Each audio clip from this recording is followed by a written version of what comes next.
All right, welcome to the Bothell City Council meeting for February 4th, 2020. Please stand for the Pledge of Allegiance. I pledge allegiance to the flag of the United States of America and to the republic for which it stands, one nation, under God, indivisible, with liberty and justice for all. All right, all council members are present except for council member McAuliffe is absent and excused. Is there any changes to the agenda? Seeing none? All right, so we have our public engagement opportunities. All right, so the city is now accepting applications for youth positions on our boards and commissions. So the deadline to apply is tomorrow, February 5th. Visit our website, bothellwa.gov, for more information. Wednesday, February 12th, 6 p.m. at City Hall. We have a Ham Radio 101 class. So join us for an overview of how ham, FRS, GMRS radio works, the types available, their differences, and the basic rules for use. This class is free, no registration required. And then the first King County Waste Mobile of the year, February 21st to the 23rd, 10 to 5 p.m. So it's a new location at McMurtry's Road, Redwood Christmas Tree Farm. So yeah, go out, take advantage of that.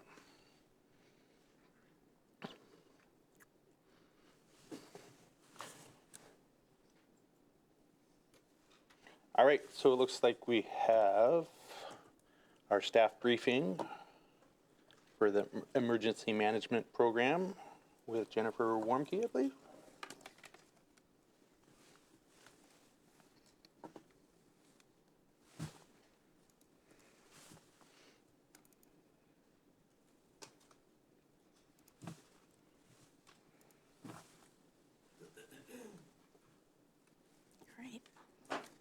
Thank you for having us tonight to give you our Emergency Preparedness 2020 report.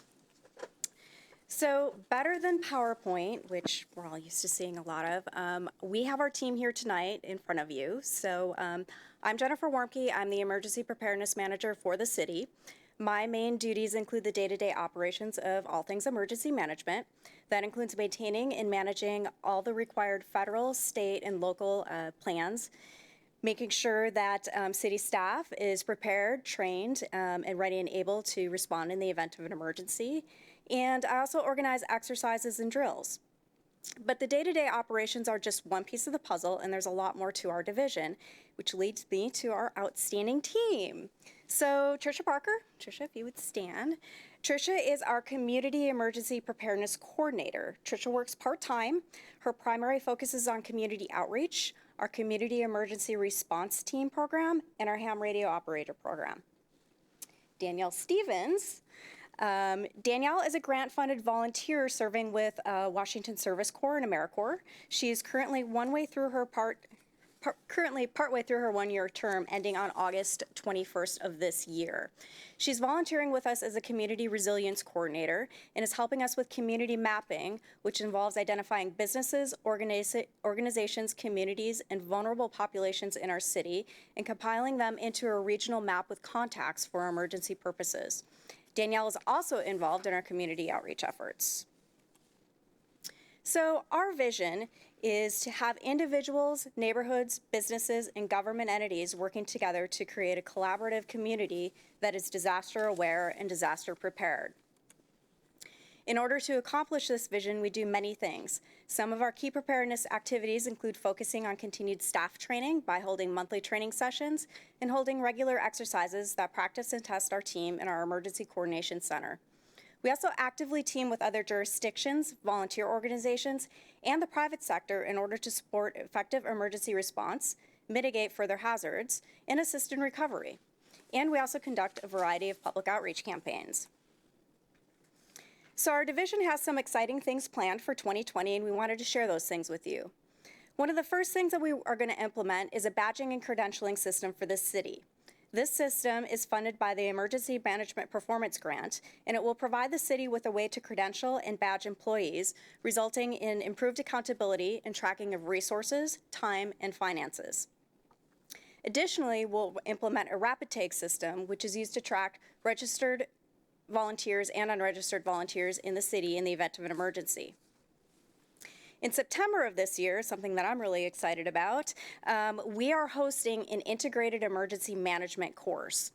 So this course is offered through FEMA. It is a course that consists of a competitive application with only 7 of these courses awarded throughout the nation every year. So as part of the IAMC, the Emergency Management Institute will send out a cadre of subject matter experts and trainers to put together a 4-day training and exercise program for us. This course is tailored specifically to our jurisdiction, and we're already in the planning process. Our planning process involves working with both King and Snohomish counties, the state of Washington, Washington State DOT, Washington State Patrol, the FBI, the ATF, and many other organizations. We also plan to implement or to send out a community preparedness mailer. This mailer is part of our emergency performance grant funding as well. We also do a real-time emergency reporting system for damages via the windshield survey. So this is kind of another cool program that we're looking into. It's called Survey 123, and what it means is that our first responders actually have an app on their phone. So when they're out driving around doing windshield surveys, they can program in any damage assessments and actually take a picture that is geocoded to their location that automatically uploads so we can see that in the ECC, so we have real-time information during a disaster. And as always, we ensure that our staff in ECC is prepared and ready to go. So, community outreach. We are really excited this year to be able to conduct community outreach.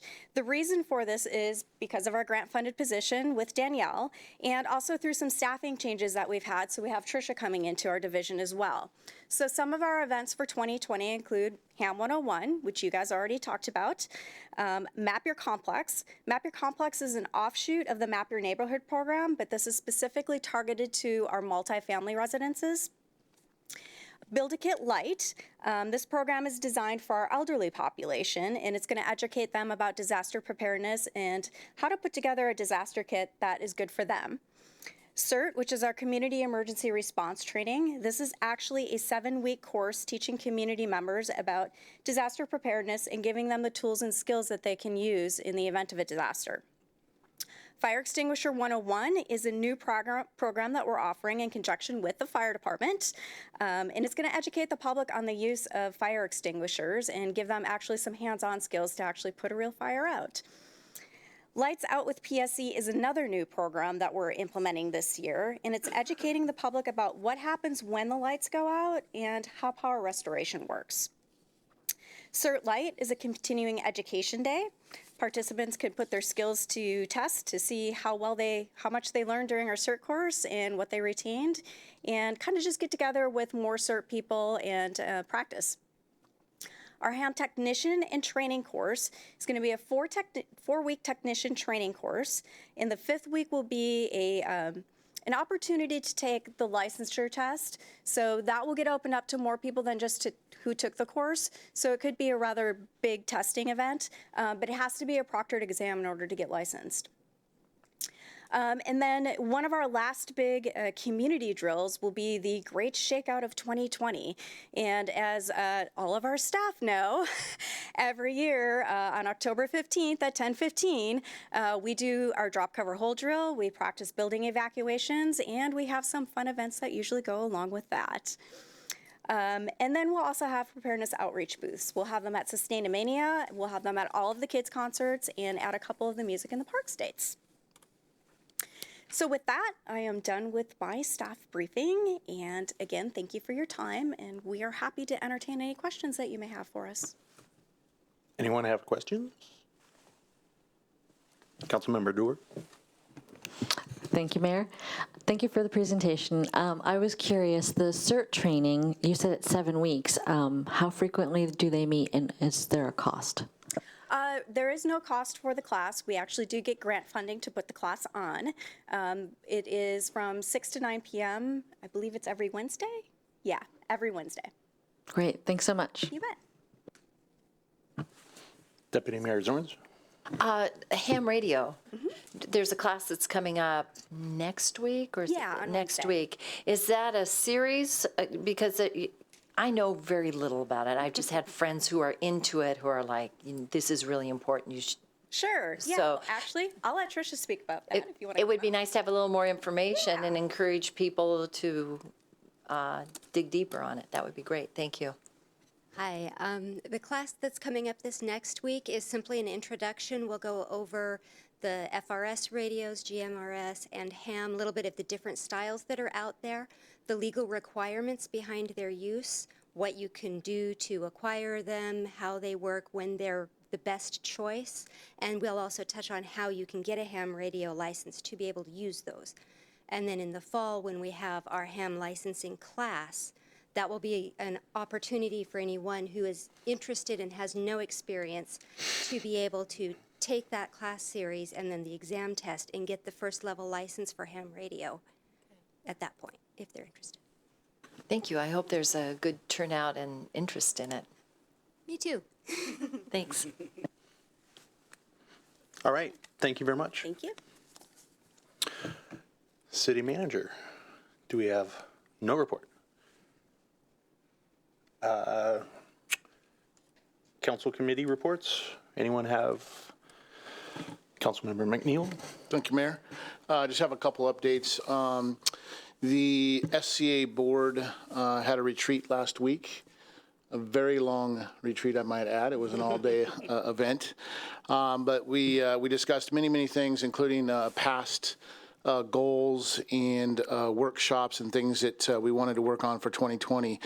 Some of the priorities coming out of 2020 are just having a better understanding of how to work together regionally, and also around discussions around who's missing at the table. Different cities, different ethnicities, things like that. Just understanding who's at the table, who's not at the table. So looking forward to some great breakout work sessions on that in the upcoming year. Also attended the PSRC Executive Board meeting. I must say, sitting around a table with all the leaders around our region, that's very impressive. It's a big board, but there's a lot of work that's going to be taking place in the upcoming years. Look forward to Bothell having a seat at that table this go around, and making sure that our projects that are near and dear to us here, that are also near and dear to people across the region, are looked after. So I was happy to be sitting at that meeting. And then ETP, during our last committee update, I didn't have an opportunity to update you guys, but one of the things that we're looking forward to doing over the next year is actually engaging with the 3 transportation agencies, Skateboard, which is the South End Transportation Committee, ETP East Side, and Seashore North End. And as the chair of ETP this year, one of my goals is to actually engage with all the transportation agencies and see what we can do to collaborate together to overlay some of the things that are important to all of us across the region. So we'll be looking forward to doing that. And in our committee assignments, I wasn't sure who landed on Seashore. But I think, Mayor, you and I attended some of those Seashore meetings. I think it might be imperative for us to start attending some of those again, but I'm not sure who landed on those. So I'd like to have a discussion about who's on that, and it can help foster that relationship to make sure that our North End 522 and 527 are looked after.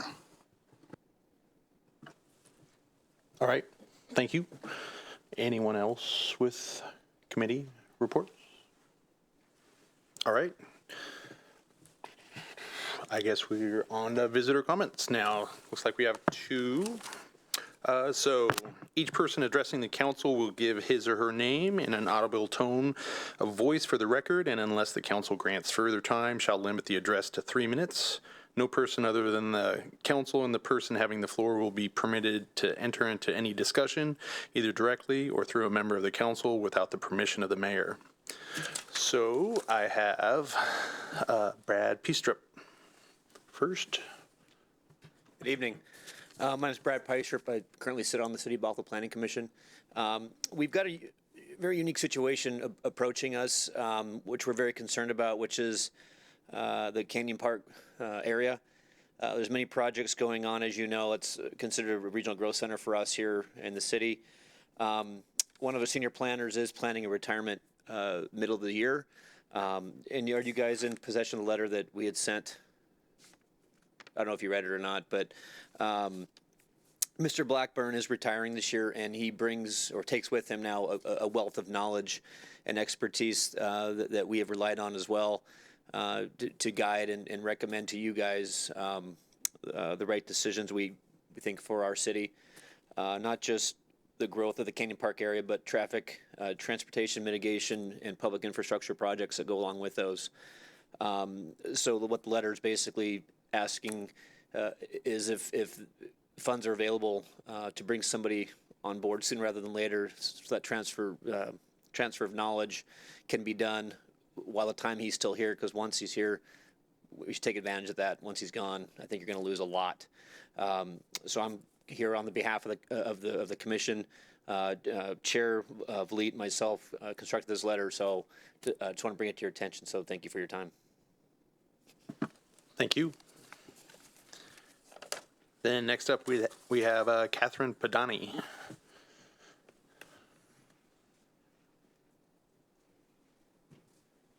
Good evening. My name is Catherine Padani. My address is 10820 Northeast 183rd Court in Bothell. I'm here to address construction lighting on the grounds of the current parking garage project that is being built on the west side of the University of Washington and Cascadia College campuses. I'm curious if the City of Bothell has current code for construction companies with regards to lighting, code that protects neighborhoods against intrusive and disruptive lighting, particularly at night. This would be construction code for projects that directly abut and affect residential neighborhoods and apartment complexes. The neighborhoods of Northeast 182nd Court and Northeast 183rd Court have been affected beyond belief by the construction and occasional crane lights illuminating at night. In the initial phases of the project, it was not uncommon for the lights to be left on all night with no repercussions or consequences for the construction company.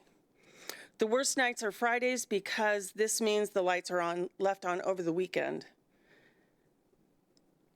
For future accounts of forgetfulness, maybe a substantial monetary fine for their error will remind the crew to turn the lights off when they are done for the day. There have also been occasions where the crane lights were left on and could be seen 2 to 3 blocks away. That mistake was terribly annoying and completely unacceptable for neighbors, especially those for homes with skylights. From the neighbor's description, it sounded like a UFO had landed in their living room or kitchen. The light was so bright. I saw pictures and it was not good. The same neighbor sent me a text in reference to the lights at night. She says, "I am immune to it. I think that it was so horrible at first that this is tolerable. Plus, I have pretty much closed the whole back of my house. They have beat me to submission. Is this the way a good neighbor treats another neighbor, as the university claims it is? As the University of Washington continues to grow and expand in Bothell, the neighborhoods it touches and infringes upon need to be protected as much as possible, especially where light pollution is concerned." Thank you very much. Thank you. I believe, that this neighborhood has been in contact with the city before, but if you wanted any additional contact from the city manager. All right, we're on to consent agenda.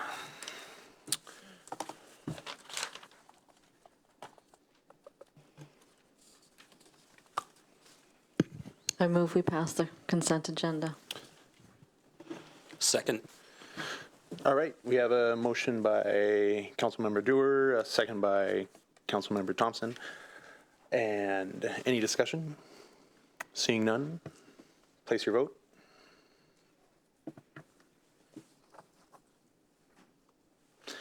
All right, passes unanimously with Councilmember McAuliffe absent and excused.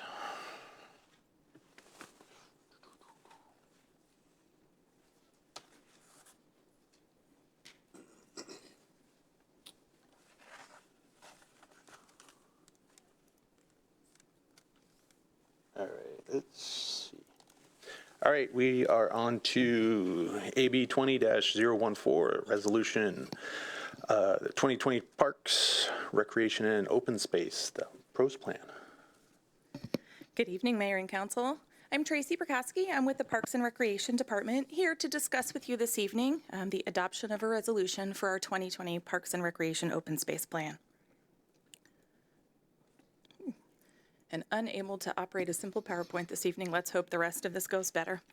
As I start with our overview, since this is potentially the final time that I come to speak with you about the adoption of the PROS plan, I'd just like to acknowledge some of the work of my teammates. While certainly I've been the face of this effort, I'd like to acknowledge the leadership of Director Stroop and his help and guidance that he's given to me, the rest of the staff of the Parks and Recreation Department who've provided me with lots of information and data, as well as moral support, the work of our consultant, Steve Dew from Conservation Techniques, and a public relations firm who's assist us, Stefferson and Associates, as well as particularly Bruce Blackburn from Community Development and other members of the Community Development staff, and then the unsung heroes of the city, the GIS division.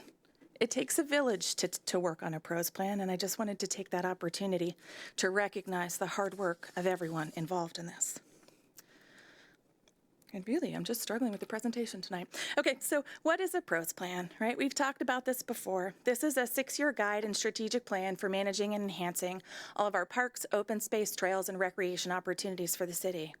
I'm pleased to announce to you that our 2020 PROS plan is responsive both to the community and the council goals that you've set forward for us. Our last plan, which was known as the Parks, Recreation, and Open Space Action Program, or PROSAP, was adopted in January of 2014. And since that time, we've had a number of major accomplishments.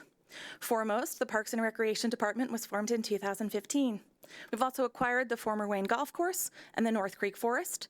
We've added new playground equipment to Volunteer Park. We've completed ball field renovations, as well as added new synthetic turf around the bases at the North Creek Fields. We've organized community events, as well as launched our new children's concert series. We've completed a master plan for East Norway Hill Park, and we've installed a pretty cool art sculpture at Red Brick Road Park. So this plan is built on some requirements from the Recreation and Conservation Office from the state of Washington. They set out a framework, and we've worked hard to meet that framework because their approval of our plan means that the city is eligible for grants through RCO. And they're one of the largest providers of money to parks and recreation departments around the state of Washington. And so we've gone through park and trail program assessments, taking a look at our existing conditions of our current parks and facilities, done an extensive amount of community engagement, performed a needs assessment, taken a look at some capital project planning, taken a longer look at some implementation and funding strategies to make sure that we're being fiscally responsible, gone through a plan review, including our Parks and Recreation Advisory Board in December, giving a unanimous approval to bring this plan to you for adoption, which is where we are this evening, is your final approval and adoption of this plan. So just a quick overview. You've heard all of this before, so I promise not to bore you with it. But we do have 403 acres of parks and open space. We have, 15 parks with various walking, biking, and mountain biking trails. There are 14 playgrounds for kids to enjoy here in Bothell, maybe some adults too. We have 3 artificial turf fields and 6 grass fields. Those are all multi-use for a number of different sports. 3 of our parks have water access to the Sammamish River.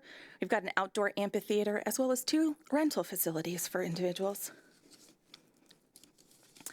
Our staff puts on a number of really amazing community events. 4th of July Parade, our Music in the Park, Safe Halloween, Arbor Day, Veterans Day, that the community really comes out, enjoys, and heavily uses. Community engagement and meeting people where they are was a key element of this plan. We wanted to make sure that we heard from as many folks in Bothell as possible. And so, as you know, we did a number of Parks and Recreation Board and Council sessions. We did a community survey, a dog park survey, and a teen survey. On a personal note, I'm particularly proud of the number of people who participated in those surveys. I did not expect such a large response, and I was really just flattered by the outpouring of appreciation from our community for the work that we do. We also held 3 special stakeholder sessions, did 18 community meetings and pop-ups where we really worked very hard to drive people to those surveys and fill them out. Did a community workshop on a rainy night where 32 folks came out, as well as a whole lot of community engagement. And the result was to really create a thorough, a thoughtful, and transparent process to provide good information to you, which is included in this plan. I'd like to note that most communities do maybe 2 or 3 events to try and engage their community as part of this planning process. And I'm pleased that we were able to do a whole lot more, reach out to our business community, our sports community, our environmental community, and really learn what was on their mind. And so here's in a nutshell what we learned from all of that community engagement. 97% of the people who took our large community survey said that parks and recreation is either important or essential to the quality of life. 90% of them visited one of our flagship parks, the park at Bothell Landing, in the last 12 months. And 73% say that using trails are a reason for visiting our local parks and open space. Our teen survey offered similar responses here, although the teens had a bit of a bent towards hosting events and having events geared towards them. And so the result of all of that community engagement were really a couple of core themes, 2 core themes. The first one, really simple. Take care of what we have. The community would like us to upgrade and improve our existing parks, put in some interpretive and wayfinding signage, to work a little harder on inclusivity, get rid of some of those ADA barriers that are out there, and really focus on some minor repairs and renovations. Our second key theme really focused around that idea of inclusivity. Our residents are looking for parks and programming for all, ways to connect and expand our additional trail system, a dog park, some new park amenities, inclusive parks and events. Again, that gets into the ADA barriers, working through different ages, different cultures. Continuing to host community events, including concerts and gatherings. And again, those special events for teens, focusing in on those experiences, concerts, food truck nights, movies in the park, specifically geared towards teenagers. These core themes, along with your goal of fiscal responsibility, are the basis for this plan that's before you this evening.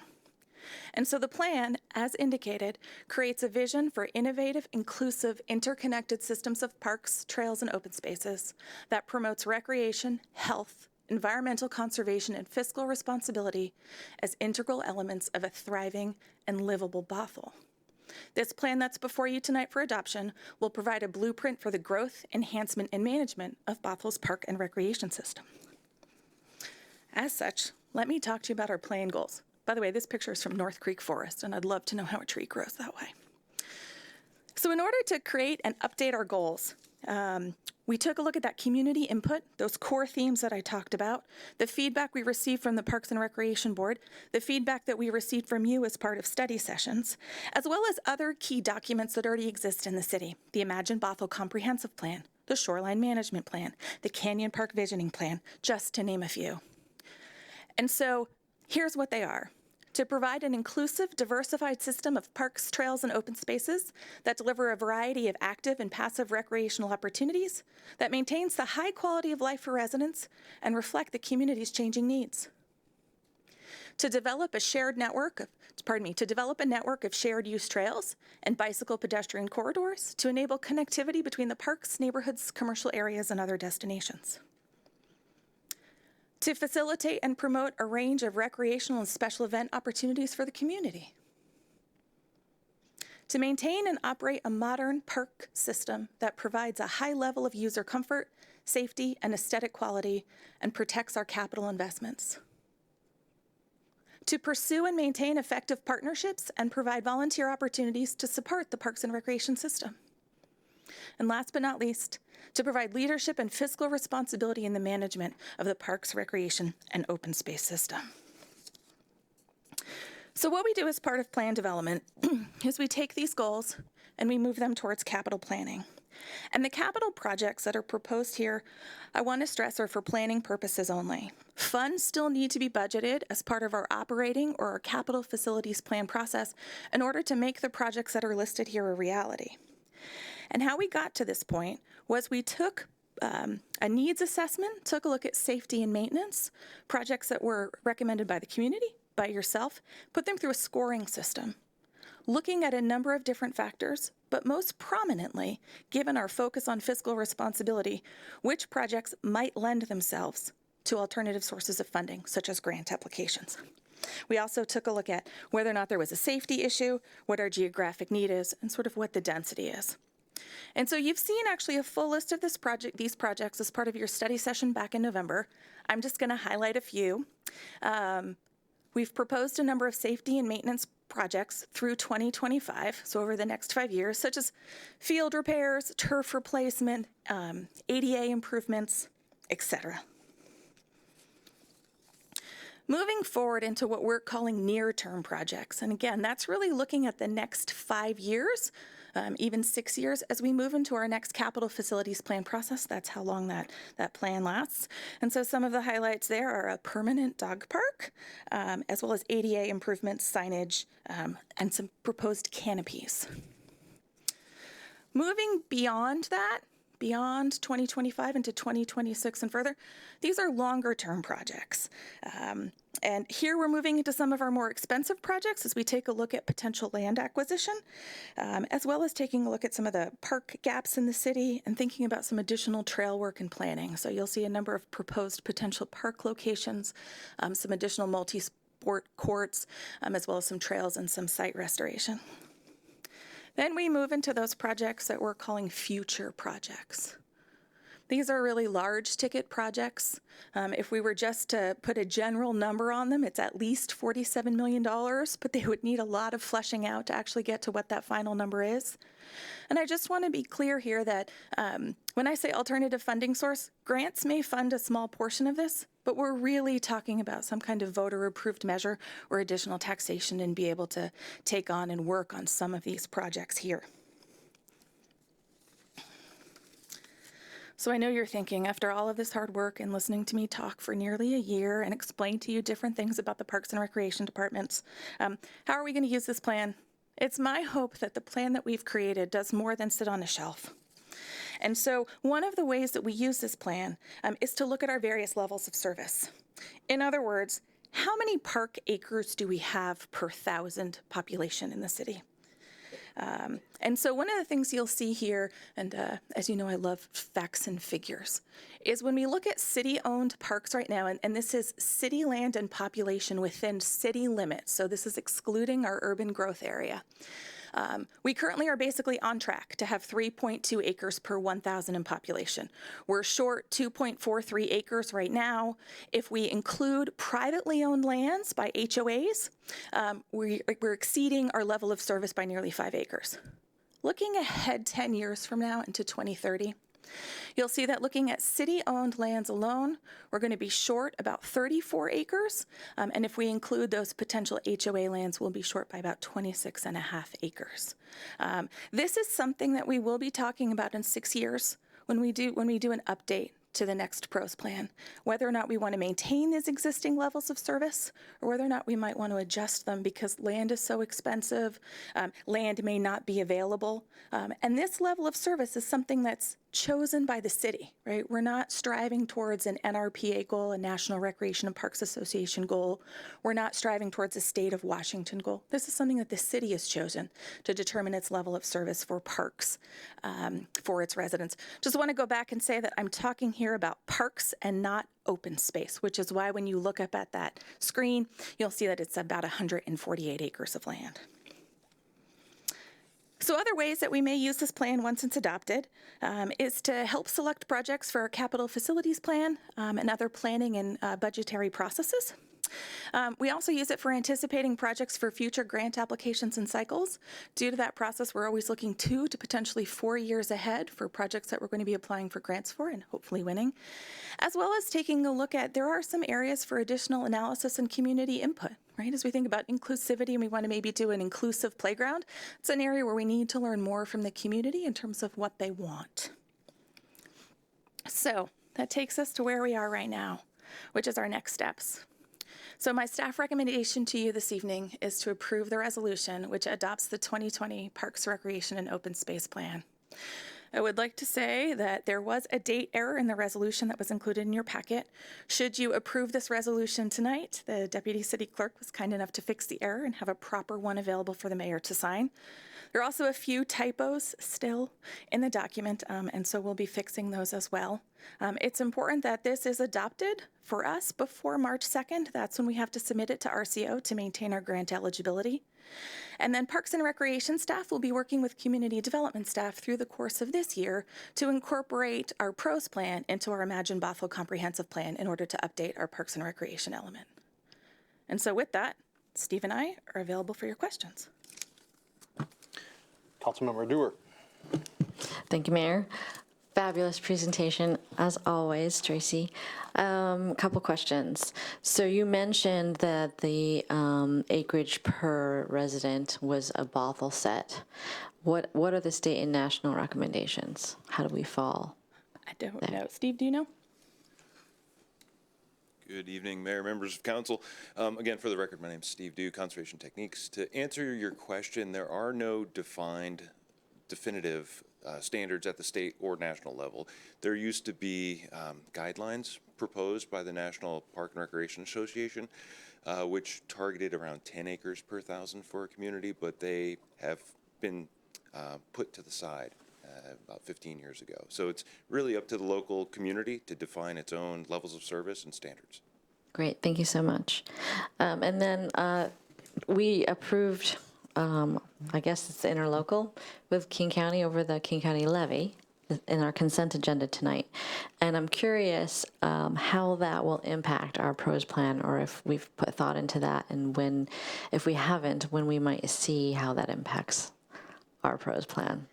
So you're correct. As part of our consent agenda, there are a couple portions to the King County levy, and what was approved earlier this evening is there's a per capita amount that goes to each city within King County. And so we'll actually be programming those dollars as part of either the CFP process or the budget process later on this year. Okay, because I know there's money specifically toward trails, and that's one of the items that is pretty high in the priority list in our PROS plan, and so I'm really curious how we intend to apply it. Yeah, so the city of Bothell also received a special set aside for that trail connector between the toll pipeline through the east side of the former Wayne Golf Course. That's actually a separate agreement. We're still working with King County to get that agreement together and bring it to you for approval, at which point in time we'll be able to move forward with that portion of the project. Okay, one more question. So in terms of trails, is there a definition as far as what type of trail, walking, hiking, biking? Do we know what the expectation is, or is there one? So that was one of the questions that we left a little open-ended as part of our survey. We just simply referred to it as trails. And so if you'll recall a little earlier, I talked about some areas needing some additional community input. That's one of them, is to learn a little bit more about what kind of trails the community is looking for. She did not pay me, just in case anyone's wondering. Thank you very much. Great presentation, as always. Deputy Mayor Zorns. I pulled off my Post-it notes to try to show you a little mercy here. One, I spent my weekend poring over this document and just so appreciative of all the bits and pieces of thought that went into it. It just resonated all the way through. Pieces of it reinforced other comments, but still enriched and added more insights on summary statements that were made up at the front. It was a big read, but it was a great read. So thank you for that. I have a couple questions that, or at least one question that still stands. One, I noticed that conservation futures is a tool that we can use. Can we use that to go towards dealing with invasives? The funding source, is that what Right. you're referring to? Right. Typically that's used for land acquisition. Only. Okay. And then public-private partnerships, that's something we can tap into for some of these Absolutely. wish lists. Okay. One thing that I thought was interesting in the survey was that the older population wasn't focused on a senior center, but was supportive of taxing for a community center. That was curious. I thought that would be a younger age bracket, but even with a senior citizen center, that resonated with the older population. And then I went through all the comments. I wanted, just to, tell folks that, again, I went through all the comments of what they hope and see for here, and I'm glad you inventoried it here. And then the other question that I have, river access. Is that to put boats on, or are we talking about viewing areas? What are we thinking about for river access? Typically, that would be for a hand-carried boat. Okay. Some of the feedback that we received is, so the hand-carried boat launch down at the park at Bothell Landing gets a lot of traction through our concessionaire, and so sometimes it can be challenging for individuals to access through that point. And then the points at Brackett's Landing and Blythe Park are just physically more challenging to get to. So people are looking for an easier access point for their hand-carried boats, like a kayak. Oh, I've tried putting kayaks in at Brackett's Landing. That's fun. And then the other, thank you so much for clarifying the 26.5 acres, because I had a little mini panic attack of how do we meet this standard? What is, can we tap into Muga?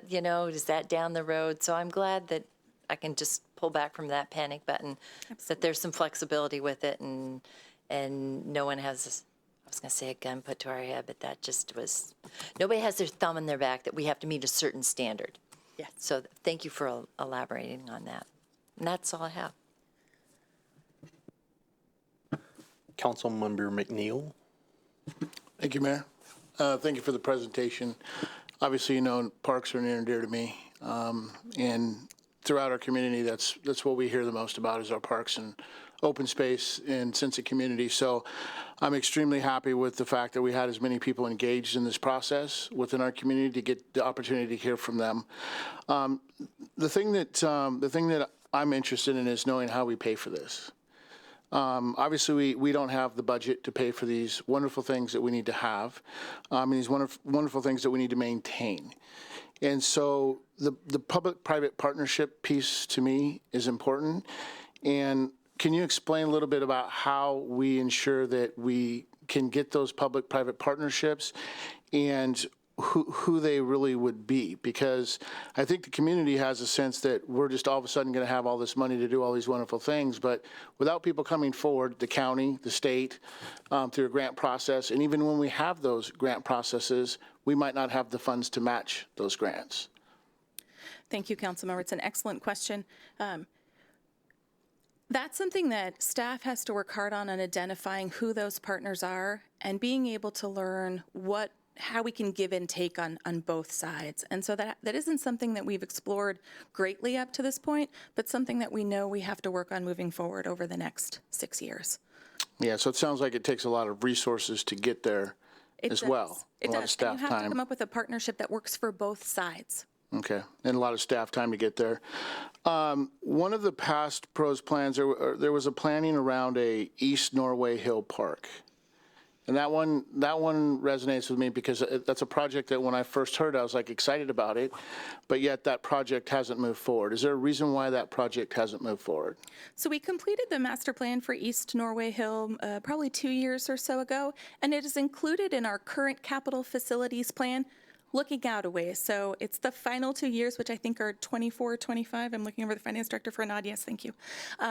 Because we'll need to go after some grant funding or some other alternative sources of funding to be able to actually build that park.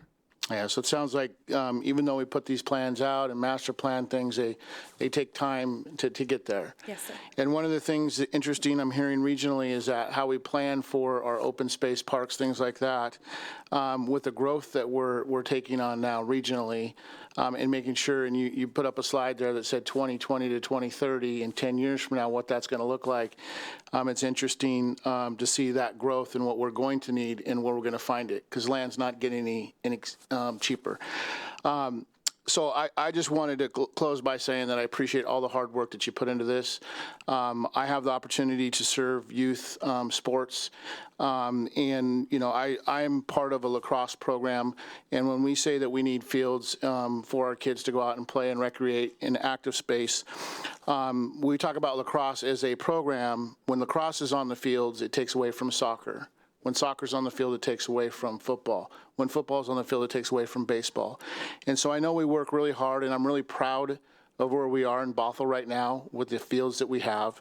And I look forward to those private partnerships that we can find, whether they be with the city, with the school. But I just wanted to say I'm proud of you guys, the Parks Department, for all the work that you've done. Because firsthand, person that is a coach and a program director, I get to witness the hard work that you guys put in and what it means to those kids when you look at their faces and they're on those fields, whether it be grass or turf. We're giving them spaces to play. Things that I, growing up here 50 years ago, could go into the woods and just go out and recreate. We're losing those spaces, so thank you for all your hard work and effort to keep those in perpetuity. Councilmember Thompson. I just wanted to say thank you for all your hard work on this. Nick, as well, for you. And I'm just really looking forward to putting legs on this over the coming years and seeing some of this start to flesh out in the community. Thank you. Thank you. Yes, thank you very much for the great presentation and all the hard work. As you said, you have come before us multiple times, so I think we've really learned so much and have dove into this topic. And I think the survey really brought to life that people realize how much of a priority maintaining and improving what we have is just crucial, but also at the same time that, as Councilmember McNeil was saying, you know, we're one of the fastest growing regions with development happening, and once something gets chopped up or developed, it's gone forever as open space. So with that look in the long term, you know, always looking for acquisition of, you know, a special parcel is always important, especially if there's some grant dollars or something from our county partners. So with that, anyone? Somebody else would like to move the recommended action? Second. All right, so we have Councilmember McNeil with the motion and Councilmember Dewar with the second to approve the resolution adopting the 2020 Parks, Recreation, and Open Space Plan. Can I speak to the motion if Councilmember McNeil's not? I had forgotten to mention and just wanted to thank you for the creative thinking. In here, you mentioned negotiating with the adjacent business park in order to gain access to the fields at earlier times and shifting the time from 5:30 to 4, which I think is fabulous creative thinking. And in addition, the school district fields looking at potentially creating or turning them into synthetic turf. Those would be great opportunities, I think, to expand our availability for all the youth sports that we really do have trouble fitting in everywhere. So appreciate the work, and I'm really glad that you mentioned everyone on the team, because we don't always know everyone that's on the team working on these projects. So thank you. Any further discussion? Seeing none, place your vote.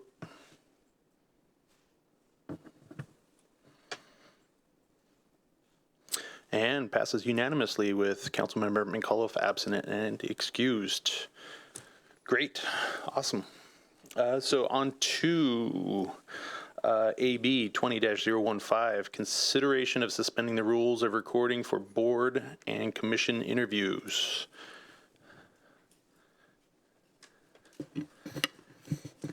And the city manager is coming, or is anyone? Okay, Mayor, I'm going to take this one. Okay. That's all right? Okay. Great. Good evening. Please do. Mayor and Council, I'm Robin Schaefer, the Deputy City Clerk here at the city, and your policy consideration tonight is whether or not to suspend the rules of recording for the upcoming board and commission interviews. This meeting is going to include both adult and youth applications or applicants. It's going to take place at 5:30 on February 11th. As you may know, the OPMA does not require you to record your meetings. So this is a decision based on 8.06 in the protocol manual. You can choose to suspend it with a motion and an action. So if you can see historically, council has suspended the rules of recording for meetings like this, mostly for ease and use for the applicants, so they might feel a little bit more comfortable, but it's your choice on whether or not you want to do it. If this helps, a little bit of information, if we were to choose to record it, it would be in this room, in a study session circle on the floor. That way we can use the equipment to do so, both audio and video. And if not, we would have it in the usual room that you do. So. All right. Anyone have questions or comments? I just wanted to support suspending.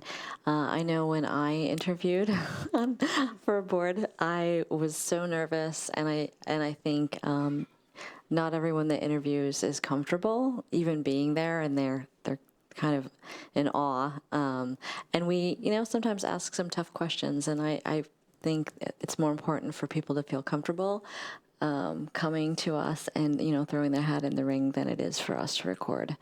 So I will be in support of this. Councilmember Agnew. I'd also be in support of suspending the recordings during these interviews. It just makes the candidate much more comfortable, and there is some privacy issues. Deputy Mayor Zorns. I also support this. I think we're interviewing people who are not officially part of the city yet. I mean, they're residents, but they're not operating in official capacity. And I would like to err on the side of protecting their privacy in the conversations that we have as we interview them. So I support this. All right. I move the recommended action. Second. All right, we have a motion by Councilmember Dewar, second by Councilmember Agnew. Any discussion? Councilmember Thompson? The recommended action is to provide direction of staff. Should we specify that in the motion? I move to suspend recording. I'll rescind my second.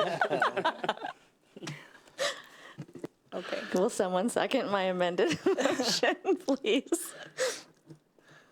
Second.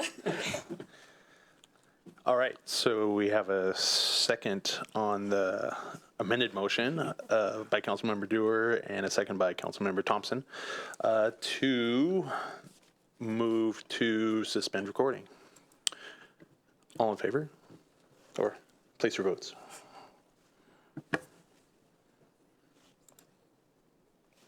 And passes unanimously with Councilmember McAuliffe absent and excused. All right, we're on to AB 20-016, consideration of the 2020 planning docket. And we have Director Catterman. Good evening, Mayor, members of the council. I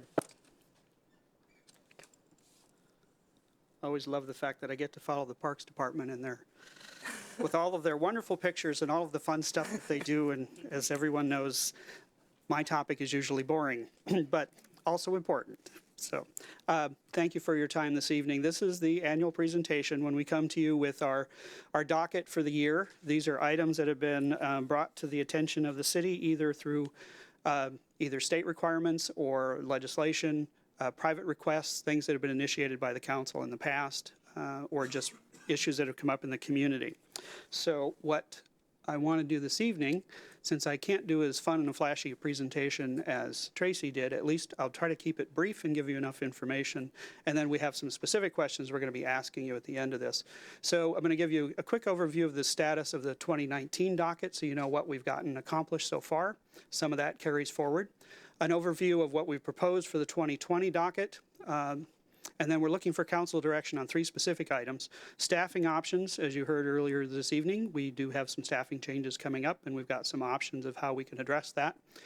Any changes to the docket or the priorities that the council would like to make this evening based on what staffing level we end up at. And then one specific question about a couple of tasks that are on the docket as far as whether the city wants to absorb the cost of doing that or if we want to recover some of that cost from applicants that would directly benefit from that. So in terms of the 2019 docket, as you can see, we've completed quite a bit. We've got some major things that were accomplished last year. The Shoreline Master Program update was completed and approved by the state. We spent a huge amount of time updating our wireless communications code requirements, finished the Canyon Park visioning and got a really good start on phases 2 and 3 of the Canyon Park plan. Several housekeeping amendments that were important in terms of how we process and clarifying some of the code provisions that we have. We got some very good guidance from the council on how to, some of the development style that we're looking for on our city-owned parcels. And we had the one zoning code amendment to allow nursing homes in some additional single-family zones. So some important accomplishments there. Several other things that were started last year that we're still working on. One had to do with the critical areas ordinance and the best available science. We had brought that to the council late last summer, or early fall, I believe, and there was some additional direction from the council that required us to go back and do a little bit more work and also create a best available science, update that work that had not been done in many, many years. So that is still in process.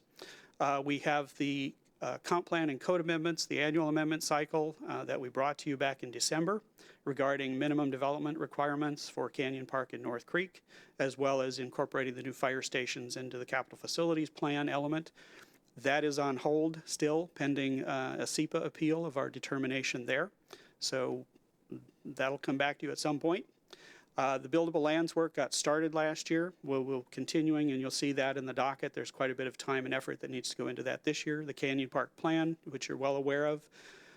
The housing strategy, there are several things in the housing strategy that the council adopted in 2018 that were initiated in 18 and last year, and we continue to work on those. And we've got a few new ones that we're bringing to you this year for your consideration, as well as a few things in the downtown code as well related to the public space requirements, the downtown historic resources work that we're doing, and some other code amendments that we'll also talk about a little bit later. A few other things that were deferred that we had hoped to get done last year. One is the bike plan that would be incorporated into the transportation element of the comprehensive plan.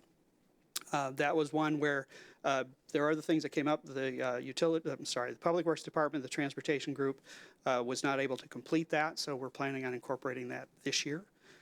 School impact fee collection, this was a request we'd received from the school district. Last year, they did not initiate that action, so we didn't do anything on that. That's still hanging out there. And then there are a whole slew of items that were previously deferred by the council that we bring back every year. We keep them on the list so the council can change the priorities, or some of them may drop off the list occasionally if they're no longer relevant or needed. But those are things that we want to make sure that we keep a good accounting of. The way the docket is set up is we identify the source and the status of all of those items that we have listed on there. So they're either initiated by the council last year or previous years, and they're either underway or they have been deferred intentionally. We also have some new items that have been added. The priorities are set. We have mandatory that are either coming out of legislation or legal decisions. Could be federal legislation, could be state legislation. Most often it's state legislation, and I'll highlight those for you this evening. Typically they have a deadline associated with them, and that puts them higher on the priority list. In some cases they don't, so we may have a little bit more discretion there. Then we focus on the council goals, because those are the next level of priority, the things we have to do first, then the things that that are really important to the council in terms of your goals, and we have two of those that I'll talk about. And then everything else falls under the optional council preference, and those are as we have additional resources, time, staff time available. We have some discretion to include those per the council's direction. So that's where a lot of the discussion comes in. And then we've estimated the strategic planning staff hours to complete these tasks. And we're talking about two people in our department that work on these projects. And not all of their time goes to these projects, so we've tried to factor that in. I've got some numbers for you here in just a couple of minutes as well. In terms of the 2020 proposed docket, we have 6 mandatory items. The first one is the carryover from the previous year that I just mentioned about the critical areas and best available science. We're working on with a consultant under contract to do that work, so that's not a huge amount of staff time, but we do need to manage that and get it through the process. We also have our annual comprehensive plan amendments that we are allowed under state law to consider annually. And I use that word intentionally because I'm going to talk about another amendment that we're going to be proposing this year that will help us align better with the state requirements regarding annual amendments. We are inconsistent with state law and state rules on that. We're not in conflict. We're not doing anything illegal or anything wrong, but we're putting more restrictions on ourselves than is necessary, and that's creating some challenges for us. Then we have the buildable lands, the growth targets, the countywide planning policies, and remember, these are all done in 2 counties. So we're doing double duty on all of those. They're all really important to the next update of the comprehensive plan in 2023. So we need to put some time into those. Those are just really important to Bothell and where we end up needing to go with our comprehensive plan. And then there's a state requirement that came out of House Bill 1923 to reduce some of our parking requirements. This is one I think we have a little bit of latitude on, and I'll talk about that as I get into those different options that we have. So the next level down is the council goals, and we have 2 that are really key to the docket that we have before you. One has to do with economic development goal, and that's really all about Canyon Park. The sub-area plan update, including the development regulations and the planned action EIS. As I'm sure you all recall, we received $400,000. The state legislature set aside $400,000 last year to help us complete the plan. We are well into that, making really good progress on it. Department of Commerce took their cut off the top, so we ended up with $388,000. That's okay, we'll make that work. But we have some uses for that money that I'm going to talk about relative to the staffing option. So it's important to keep in mind that that plays into that discussion when we get there. And then affordable housing, there are a lot of items in the affordable housing strategy that the council adopted in 2018. We're trying to pick those off at least a little bit every year to keep moving through that list. Canyon Park is one part of it. We want to make sure we include affordable housing as part of that sub-area plan, so that's really incorporated into both of these goals. And then accessory dwelling units and the multifamily tax exemption, we're continuing to work on those. We expect the multifamily tax exemption to come to the council later this quarter or maybe early second quarter for action at that time. Then we also have a couple of new items that have been suggested, one by the Planning Commission, one by a private request regarding micro apartments, cottage housing requests from the Planning Commission that's included that are also in that housing strategy. So under the optional council preference, we have several items here. Items 9A and B have to do with increasing the short plat threshold from 4 currently up to 9, which we're allowed to do under state law. This has been on the docket for the last few years, and we've deferred it. Last year, I recommended deferral because the state was talking about just making that happen across the board. They didn't do that, but they did provide funding for us to do that, and we did receive a grant from the state to update our subdivision regulations and increase the short plats from 4 to 9 lots. So that's in there. The second one, 9B, is to allow for duplexes on corner lots in all single-family zones. Again, this was in the housing strategy. It was not a priority last year. We're proposing that this year because, again, we received funding from the state under House Bill 1923 to do that. The council can decide not to do that. We can turn down the grants. That's certainly an option. I just want to let you know that's something that we're proposing to include this year, and that is a new item. We have multiple items under the housekeeping, and I'll be happy to answer any questions I can on those, but I'm not going to go through those. We have a couple of tasks from the downtown code amendments, the carryovers that I mentioned, one being the public space, the required public space that goes along with new development in the downtown, and also the historic preservation resources, which is the facade discussion that we've had with the council in the past. That has gone through the Planning Commission and is, I believe, we're tentatively set to come to council on March 3rd with that proposal. Public space, we're spending a little bit more time on. That one has gotten, it's a little more complicated than what we had originally anticipated, and I think I've been frustrating Mr. Boyd with that one because I keep saying, well, we need to do this, we need to do that. And I neglected to mention, I'm sorry, that have a couple of staff here this evening to help keep me honest and answer any questions we have. Dave Boyd, our senior planner, and Sarah Desimone, our historic preservation consultant. Mr. Blackburn is home ill, so he would have been here otherwise. Maybe he just didn't want to come because he knew we'd be talking about it tonight. So we also have deferred several of those items on that deferral list. Oh, I skipped A, sorry. Parcel A code amendments. We have a development proposal on that site. We have a pending sale on that site. This is the Imagine Housing project with the affordable housing.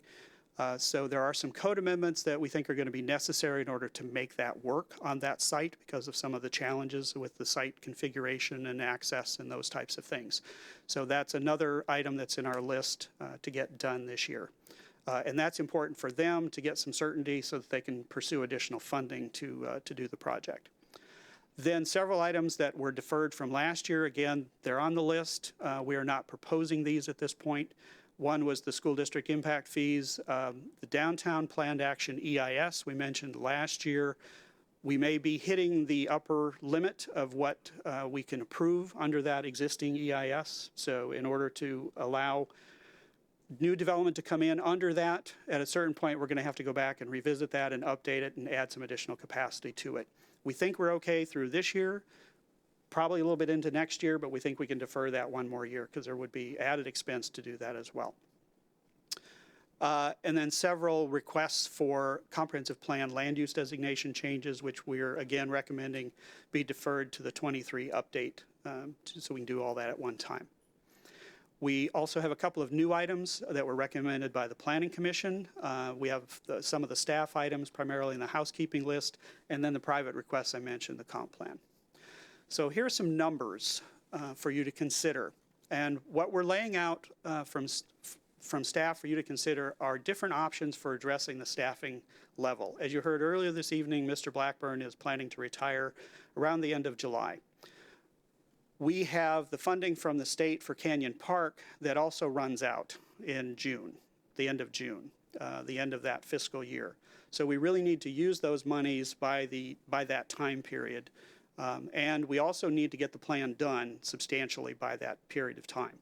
So what we had anticipated doing with the funds from the state is we actually set aside about $108,000 from that money from the state to fund Mr. Blackburn's position through, basically through his retirement this year. So from January through the end of July. Those are salary savings for our budget in our department. So we're not paying his salary out of our department budget in an already approved position. We're paying that out of those state funds. Reason for that is it allows us to really focus as much as possible his time on the Canyon Park plan, excuse me, to complete that, get it as close to completion as possible by the end of June, and then he would be able to get it started in the process by the end of July. Someone else will probably have to complete that through the process, so we would like to use the salary savings from our budget in the department to hire his replacement sooner rather than later. We have advertised the position with the hope that we would be able to do that, so we're ready to pull the trigger on it if the council says yes. If you don't, we won't. But that would allow us to get someone on board for basically about a 4-month overlap and transition period while Bruce is still here. I would love to be able to just plug a thumb drive into his ear and download all of his knowledge because there's a tremendous amount there. Unfortunately, haven't figured out how to do that yet. So this is the best way that I think we have to accomplish that. You can see from this chart that if we did everything in the docket, we're looking at about 5,000 hours of staff time to do that work. That's about 4 full-time equivalent employees to do that work. The 3 options we have, one would be to fill the position as quickly as possible and overlap with Bruce's time. That gets us to about 2.3 FTEs. Remember, we're at 2.0 right now. More importantly, it gives us that overlap in that transition period. That also gets us about 2,800 staff hours to do items in the docket, and I'll show you what we can accomplish with those hours. Likewise, with options 2 and 3, I'll show you what comes out of that list if we don't fill the position right away. So the second option is basically we fill the position after Bruce leaves, and we could be set up to do that so we have a person starting August 1st, the day after he's gone. But there's always a ramp-up period. There's that curve, that learning curve that person is going to need, and they won't have the benefit of Bruce being here to help with that transition and that knowledge. But that keeps us at our same staffing level of 2. The third option is to not fill the position, recognizing that there are some serious budget considerations before the council and coming before the council over the next several months as we start to prepare for the 21-22 budget. So if the council chooses not to fill the position, at least through the end of this year for this budget cycle, that essentially leaves us with 1.5 FTEs for the year, or about 1,900 staff hours to do the work that's in the docket. And remember, there's a lot more work that's done besides the docket items. But the focus tonight is just on that. So there's more salary savings, obviously, if we don't fill the position sooner, but we lose the opportunity for that transition and overlap. So our recommendation, not surprisingly, is option 1. So what can we do under these 3 options? So under option 1, we have all 6 of the mandatory tasks. We have most of the council goals, the bulk of those in items 7 and 8. Again, 7 is funded mostly by the state at this point in terms of the Canyon Park Plan. The housing strategy, we're looking at multifamily tax exemption, accessory dwelling units, micro apartments, and a continuation of the other things that we've already started there. So we would still get quite a bit done in terms of that. The other items we would add under optional council preferences would be the short plats and duplexes that are the state grant funding. We will bring consultants on to do most of that work, but the staff will need to be involved and manage those. We have a fairly lengthy list of housekeeping items. And then the downtown public space and historic resources, items 10A and B, that are a continuation, they're a carryover from last year to get those completed this year, as well as the Parcel A code amendments that I mentioned for the affordable housing project. So that's under option 1. Option 2, this is what comes out. We would do the mandatory items 1 through 5. 6 is the reduced parking requirement under House Bill 1923. The way that the bill is written is a little bit ambiguous in terms of what our requirement is or when we're required to do it. There is no deadline in the bill, and it could be interpreted as saying that it's already been done. We have a few other things that we're looking at in terms of reduced parking, like for the Imagine Housing project, and if we do the micro apartments, we'll be looking at the parking requirements there as well. We're also going to be reviewing those as part of the Canyon Park Plan. So we think we can probably get most of the way there with those other projects and save ourselves a couple of hundred hours if we just do parking. So we think we can let 6 go a little bit longer and do it a little more piecemeal. We would complete Canyon Park. We would work on those housing strategy items that are listed there. We'd do the 2 other grant-funded projects for short plats and duplexes. We would eliminate the housekeeping items. None of them really seem to be that critical except for the first one, which has to do with our SEPA process. We need to do some cleanup work on that. Again, we've made some things a little more stringent for ourselves that could cause us some challenges as we get through the Canyon Park adoption. So we want to address that. But everything else we would defer those other housekeeping amendments. Anything else on here would be, like I said, we would defer these. We're not taking them off the docket. We're just not proposing to do them this year. We would finish up the public space and historic resources downtown work and the Parcel A code amendments. Option 3, which is the 1.5 FTEs, very similar. We would not do 6 under mandatory. We'd do the first 5. The big change here is we would stop doing as much on the housing strategy. The ADU work, we would defer that a little bit longer. Micro apartments, we would defer until 21. And we would, again, we'd still eliminate the housekeeping items for this year and defer those, except for the very first item under there. But we would do the other things, again, on those lists. That saves us about another 400 or 500 hours in that area. We're still a little bit over. If I go back to this one, you can see we're still a little bit over in terms of the number of hours. With the exception of the third one where we're a little bit higher than I would be comfortable with, the 40, I think we can probably adjust some other things and get those done. I've tried to be more conservative with the estimates this year because I found last year I was a little more optimistic about some things that we would get done that obviously we did not. So trying to be a little bit more realistic in that approach. Also in your packet tonight, we have the Landmark Preservation Work Program, the docket for this year. And Sarah Desimone is our consultant on that and works with the Landmark Preservation Board. These are the items that the board has identified for their work program for this year. Happy to talk to you about any of these, but I wasn't planning on going through them in any detail. The main thing to point out is that the hours match the regular hours that Sarah provides under contract, 10 hours a week or 520 hours for the year, plus some grant-funded work for items 1 and 2. And that would cover those additional hours up to the 735. So this is how that would be allocated. So finally, back to the questions that we have for the council this evening. Any questions that you have, if you'd like me to go into more detail about any of the docket items, I'm happy to do that. We would like some direction from the council this evening on on the different staffing options. Specifically, we're recommending option 1, the 2.3 FTEs.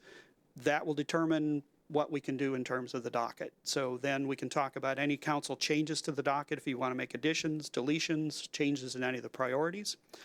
And then some direction on the 2 items that have to do with code changes for a couple of the housing issues that we have. One being the Parcel A property, the other being the micro apartment project. Both have come in for pre-applications. Both will need some code revisions in order to make them pencil. Different approaches to that. Normally, an amendment of that type, we would typically charge, like we did on nursing homes. We would have the applicant pay for the staff time to do that. Since this is, on one of them, we're talking about a nonprofit developer of affordable housing on a city-owned parcel. I didn't know if you might want the city to absorb those costs entirely or in part.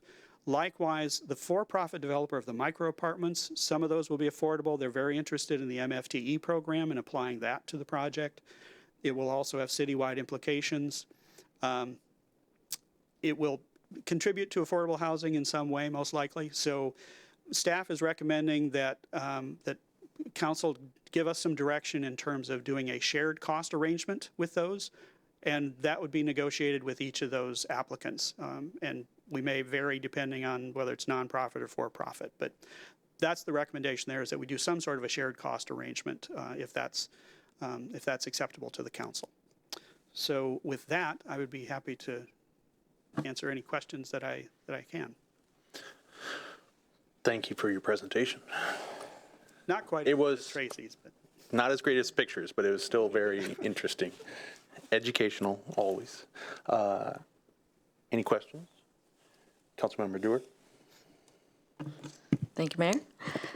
Wow, just putting the docket together is hours and hours of work. in August. I really appreciate the additions of allowing duplexes on corner lots in single-family zones and incentivizing solar power and TDR. And so I'm wondering if I wanted, let's say, to swap either solar power or the transfer of development rights with something else. I feel it's Sophie's choice time. What would you recommend would be swapped? Well, that would be your choice. Fine. So the reason that we provided the estimated hours is so that you could sort of see where those trade-offs might be. So if you compare the hours of something that you would like to add, we'd also be looking for you to identify something of similar hours for us to subtract from that. And again, it doesn't come off the list. It just means it becomes a lower priority and probably gets deferred for this year. But all of those housekeeping amendments are all grouped together, so we can't pull them We could take out. some of those out. And what we've proposed under the other options 2 and 3 is that we would not do those in this year. So those would all come off, and that might be something that could be dropped under option 1 as well, and that would free up some hours. We would still need a few hours to do the first item there because we really need to do that one. Okay. So do you want us to only ask questions, or do you want us to weigh in on the questions that they would like us to answer? Your questions and then weigh in as well.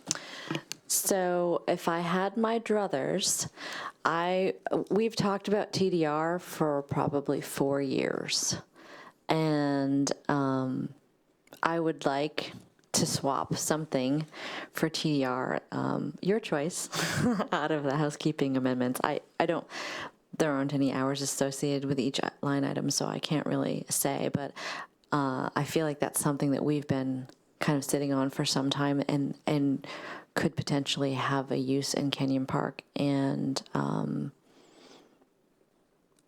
future park acquisition and that sort of thing. So I would really like to see if there wasn't a way to fit that in or swap that. So if we want to use I just give you an off-the-cuff estimate, I would probably allow for item F1 under the housekeeping. I would want to allow about 40 hours just to be safe, to make sure that we could do that, which means that would leave about 160 hours out of the rest of that if we didn't do the rest of it this year. Okay.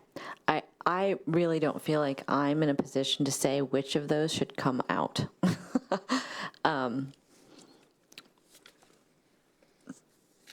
Well, and I can tell you when I looked at these, when I was looking at the different staffing options and what could come out if we didn't have the hours to do those, and I talked to staff about this, those are ones that, You said 9F, didn't you? Oh, yeah, but 9F, yeah, the housekeeping amendment. yeah.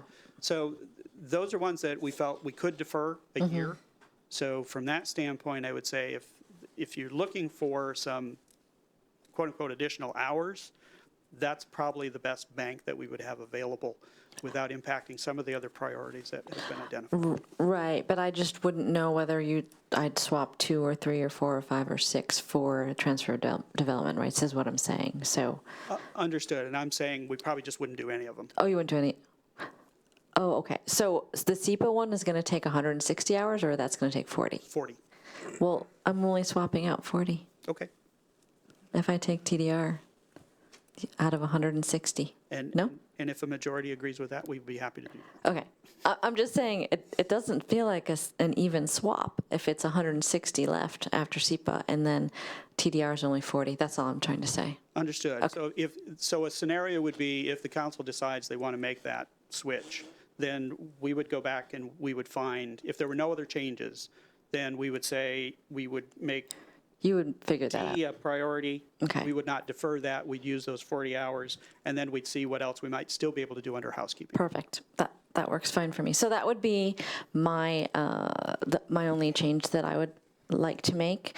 And then as far as your questions, I don't really think anything makes sense other than option 1, because even though it costs more money, we're not taking into account the amount of time and knowledge lost if there's no overlap with Bruce. And I just don't think it's something we might not be able to quantify, but we will feel it. And so there's no doubt in my mind that option 1 is the right option. And then, so that was the staffing option 1. I changed the docket. And the third one was, shared cost. So I think we should definitely share cost. I think in my opinion, for Lot A, since we're trying to incentivize affordable housing, I would want to waive the fees as much as possible for the Imagine Housing changes. Okay. Is that all of your questions answered? I believe so. Thank you. Super. Thanks for the really great presentation and giving us options and explaining it all so well. Thank you. Deputy Mayor Zorns. There may be some arm wrestling here on the dais. That's why I'm keeping my distance. So, yes, shared cost. I'm with Councilmember Doer about Imagine Housing. That's a community investment. For the micro-housing, that needs to be a shared. You're talking about doing having them own a piece of that process.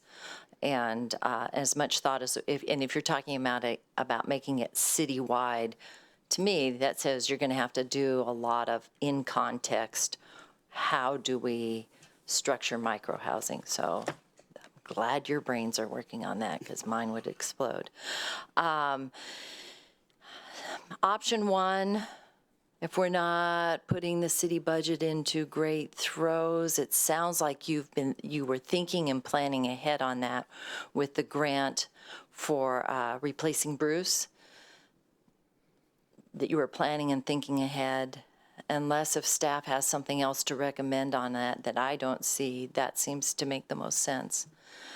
As far as the planning docket itself, I look at, when we talk, Bothell's made up of a lot of single-family homes, and to me, it's really important that we preserve the homes that are here. They have both history and they're affordable. And so when I look at cottage housing,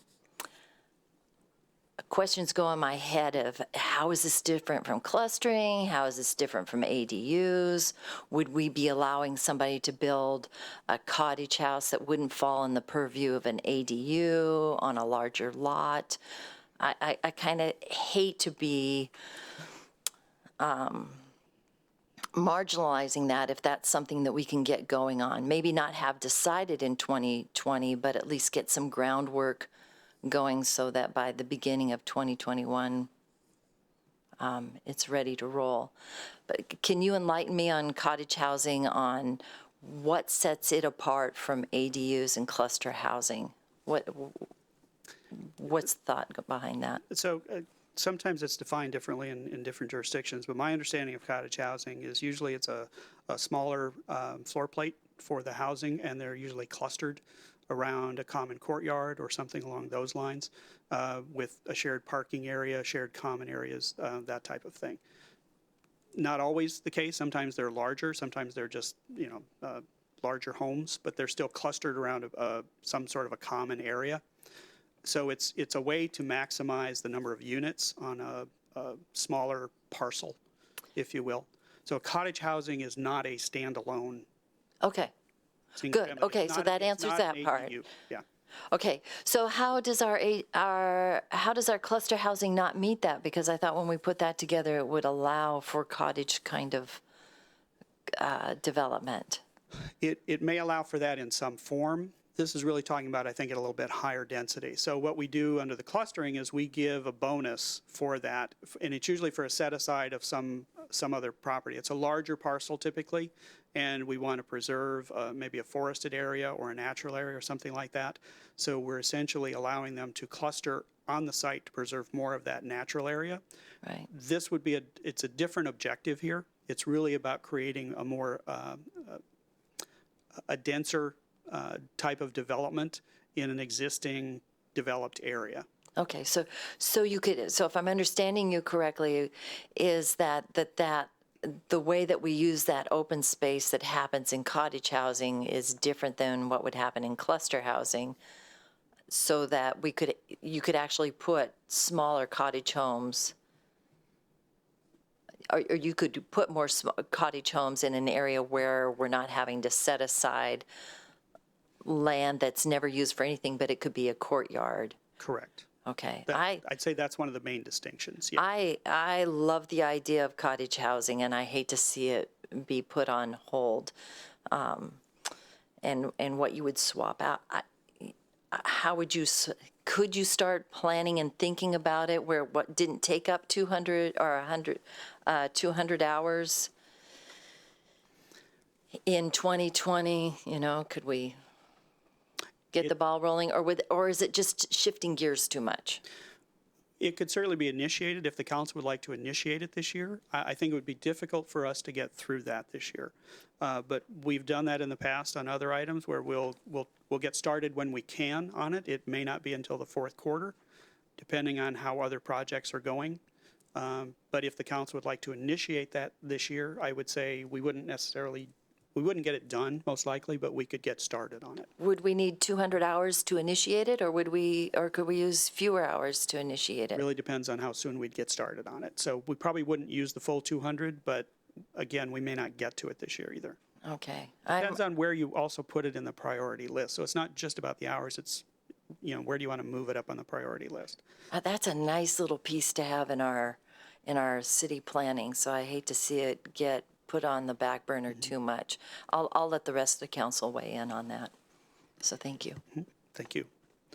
And Mayor, if I could go back real quick to one item Councilmember Dewar mentioned. So the TDR, I just want to be clear about that.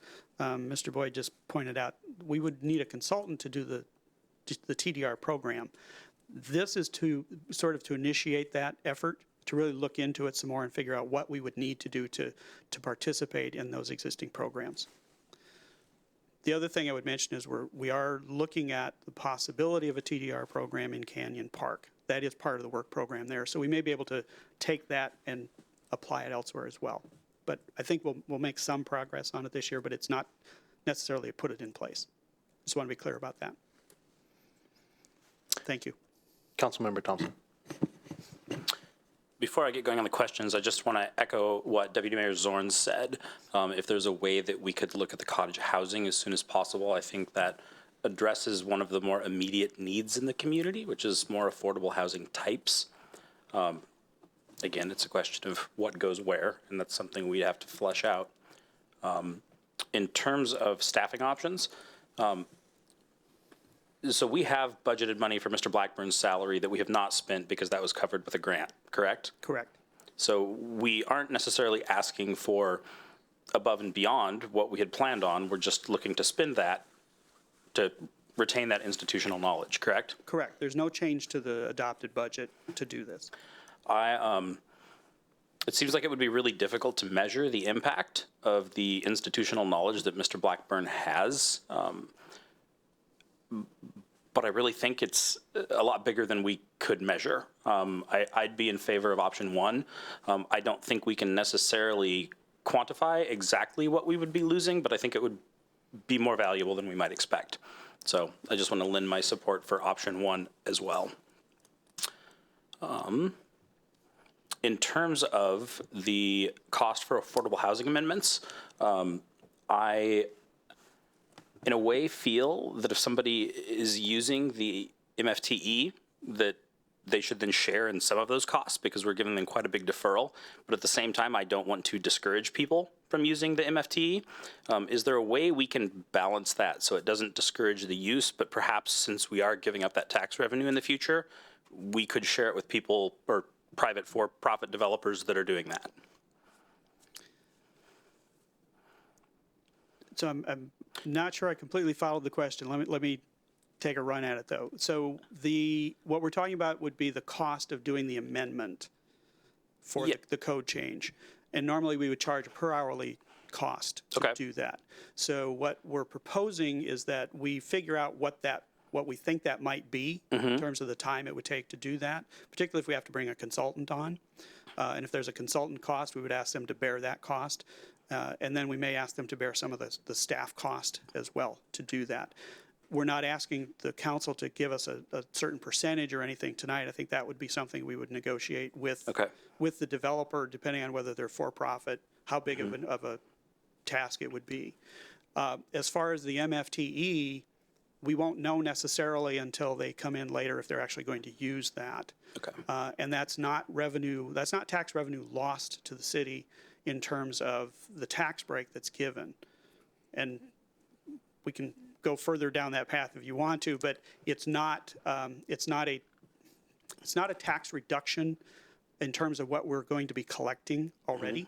It's a reduction in terms of any additional revenues we would collect as a result of the development occurring. Got it. So Yes. I just want to point that out as well. Seems like it might be a little bit of a cart before the horse thing because we're not sure if they're going to take advantage of that until after we do the code amendments. Correct, but they're certainly interested in it, and the project may not pencil without that either. So that's something they're taking a really hard look at. That's all I've got. So you're looking for the sharing? Yes. I would like to see that shared model. Okay, thank you. Councilmember Agnew.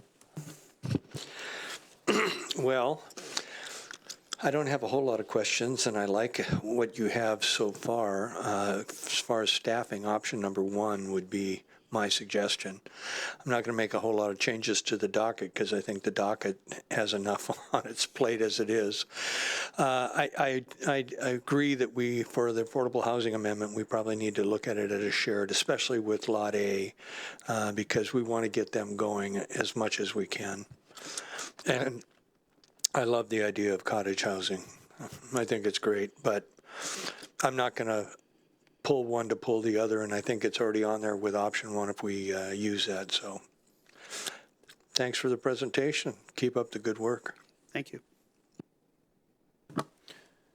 Was the cottage housing included in option one, or actually, that was that a deferral? It was a deferral?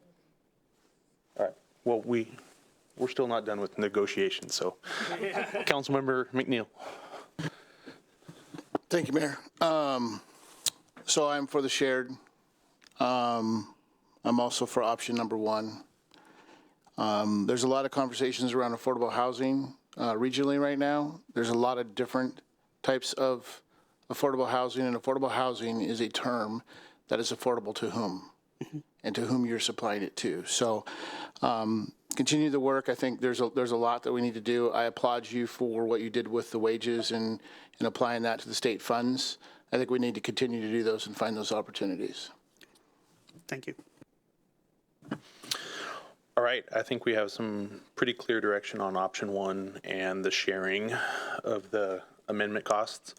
I too think the loss of Mr. Blackburn and his knowledge will be sorely missed, and whatever we can do to get a new person in, because it certainly won't be a replacement, but it'll just be someone that's maybe can suck up as much knowledge from his sponge as possible in that time. Do we know how many applicants that we have yet, or any applicants? We have 8. Oh, all right. Bothell's a great place to work and live. I don't know if they're all qualified, but we have 8. Everybody wants to come. So, I mean, it sounds like there's, some potential to defer the housekeeping and bring in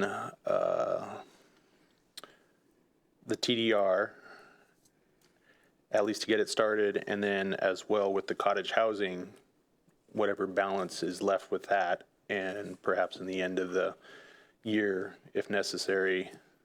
But it looks like, with 40 hours for the TDR, and then the 160, or with the 120, because we were running short 40 anyways, so there'd be a good chunk of hours that you could get started on the cottage housing.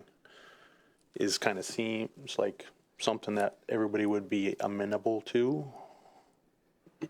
Councilmember Thompson. I just had a clarifying question about the TDR. You mentioned that there would need to be a consultant, and this would essentially be readying for the consultant. Did I understand that correctly? I think that's a good way to describe it. So what we would do with these hours is that there are a few TDR programs out there. I know King County has one. I'm not sure if Snohomish County has one in place, but we would look at those either as models or as maybe participants in those projects or those programs as a starting point. And then, as I mentioned, we also have TDR in our Canyon Park sub-area plan. That's something we're looking at there as well. So putting all those together would give us a pretty good idea, I think, of what we would need to do to put a program in place here in Bothell. But we wouldn't get that done this year. I think we would need consultant help to actually put the program in place. Deputy Mayor Zorns. Just a quick question. You already, because I thought I understood you earlier, and now I'm questioning whether or not I understood you. We already have TDR in concept going for Canyon Park? It's in the work program. It's something we're looking at through the sub-area plan process. I have to be honest, TDR right now is a pretty big deal. And for me, I want to do bite-sized pieces of it. I don't want to do TDR citywide. Canyon Park is a perfect place to be putting it. And if you've already got the ball rolling there for Canyon Park, I support it. But for putting TDR citywide, that's a really big, you could be opening up a big can of worms with that. So I would pull back on supporting TDR citywide, but for Canyon Park, I support it. And if you've already got it going, there's no need to address it further unless if I'm missing something. Well, just to clarify, when we talk about citywide, it doesn't mean it would apply everywhere in the city. It just means that we would look at other areas of the city where it could apply. Like downtown. Like downtown, like some of the business parks. Canyon Park is just going to look at within Canyon Park. My preference for the people of Bothell is to just start off with Canyon Park, get our feet wet, understand it well, and then look in other areas of Bothell. That's just my preference on that. All right, I kind of let a couple people sneak in with the second round. So, anyone else feel a need for a TDR follow-up or a question? Councilmember Dewar. Thank you, Mayor. So, to be clear, you were already going to be looking at TDR in Canyon Park. Would adding this to the docket help that effort or combine times and work toward making that easier to apply.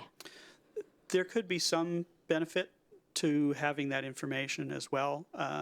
The consultant will be doing that work, so they're going to be familiar with other TDR programs. So there may be a little bit of overlap there, but if this is really looking at other parts of the city, as I mentioned, and the existing programs that the counties might have, then that wouldn't necessarily overlap with Canyon Park. Does that help at all? As Or mud. did I just muddy the water? Short answer is maybe a little, but probably not that much. Okay. Not to the extent that we could just take it. So it's teeing up for looking at citywide. So I mean, I guess my suggestion would be, I think we all need to weigh in on that because it sounds like we don't all agree. So I'd still like to, it sounds like it would, if we did this, it would be teeing up for a study next year. And I'm in favor of that, but I don't know how the rest of council feels. All right, Councilmember McNeil. Thank you, Mayor. So can you explain to me how we would look at TDR in Canyon Park versus downtown? Why we would look at it differently?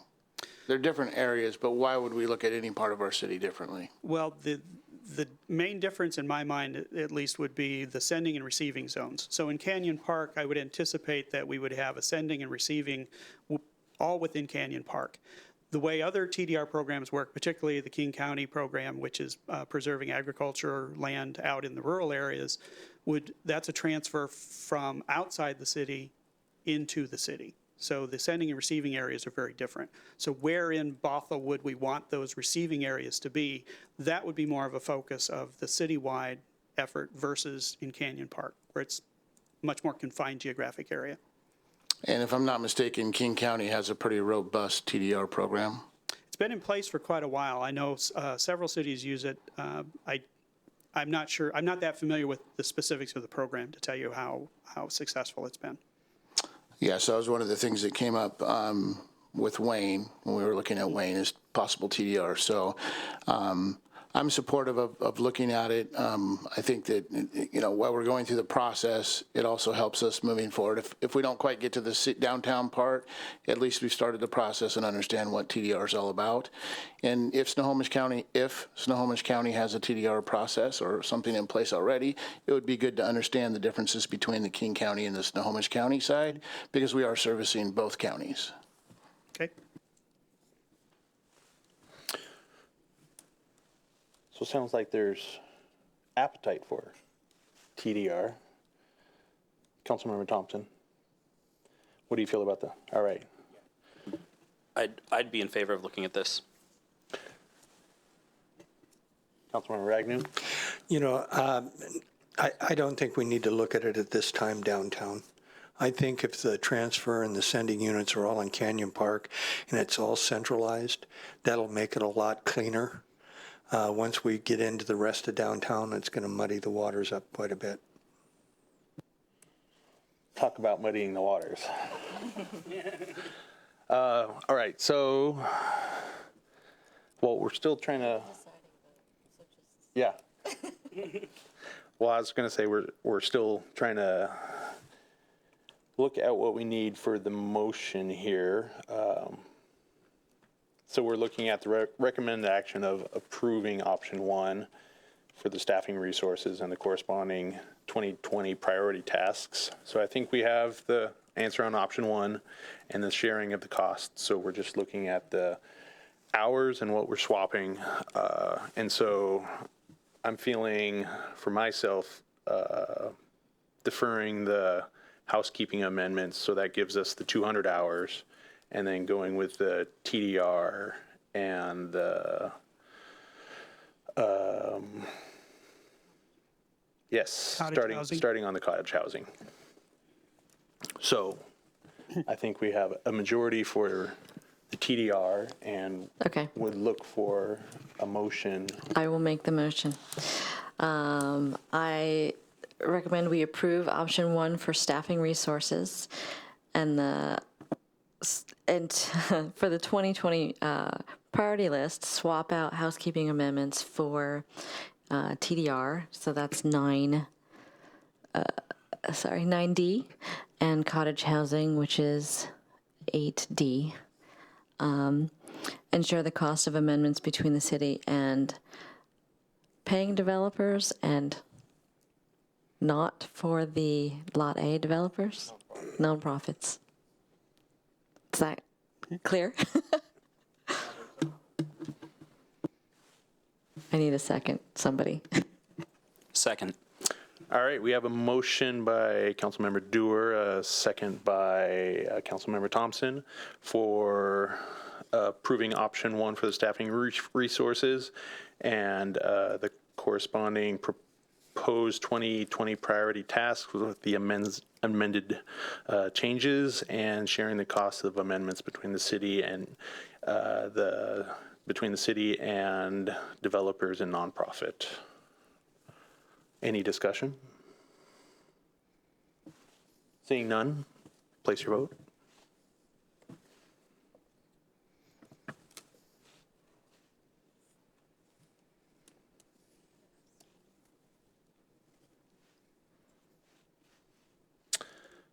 All right, so we have, let's see, 5 yes, 1 abstention. So the motion passes with Councilmember McAuliffe absent and excused. Thank you very much. Thank you. All right, on to our next agenda bill here, 20-017, special event permit process. And looks like Shelby Crow. Mr. Mayor? Yeah, break. We can certainly do a break. What? Oh, this one? All right, well, let's take a 10-minute break. We'll come back at 7:55. Thank you.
All right, we are back with AB 20-017, special event permit process.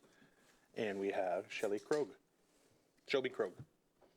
I got the last name, but I messed up the first name. Yeah.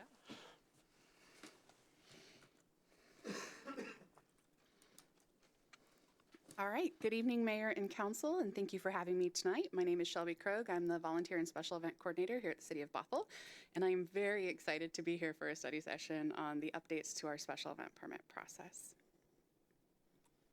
So why are we here tonight? Tonight we're here to consider and discuss some proposed objectives for the update to the special event permit process.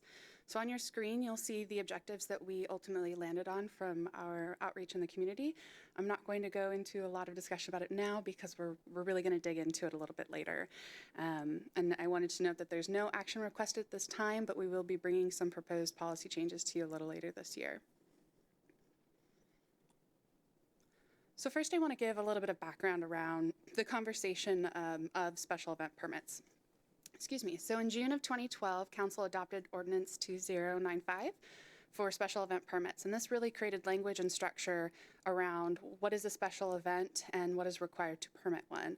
At that time, in 2012, we permitted 2 events based off of our records. And over the next few years, we saw a dramatic increase. And it was in the fall of 2018 that staff had a really crucial conversation about the need for updates to our current process, and noted that our current process just couldn't handle the complexity and variety of events that we were receiving permit requests for.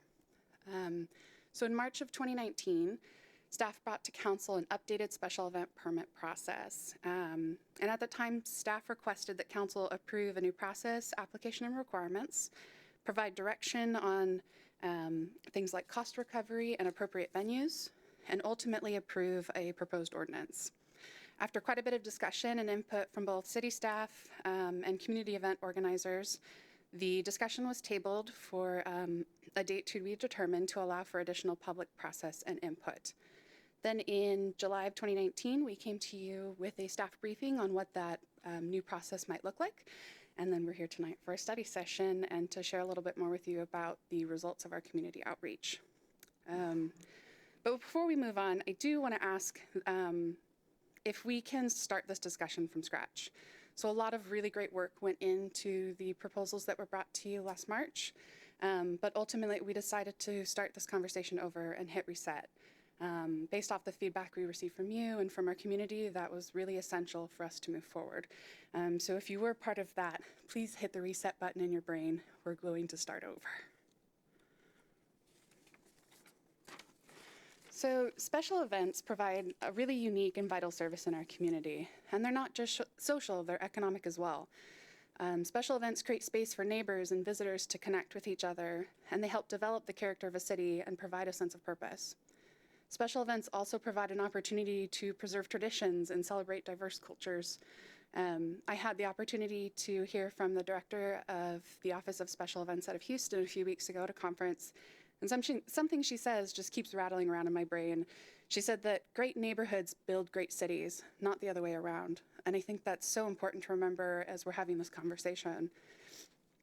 Like I said, special events have economic development benefits as well. They can act as a conduit for tourism and economic development by increasing visibility of local attractions and businesses. So this not only generates things like jobs for our local restaurants and for folks who actually work on the events, they also increase revenue to shops, eateries, Uber and Lyft drivers, and hotels in our vicinity. Special events can also foster partnership amongst public and private entities. We see this a lot internally with private organizations and private businesses sponsoring our special events. We see that out in the community as well. Events that are not necessarily organized by the city are also getting sponsorships from local businesses. And I think we have a long way to go in building those partnerships, but I think it's really exciting that we can do that through special events. Special events also have some challenges.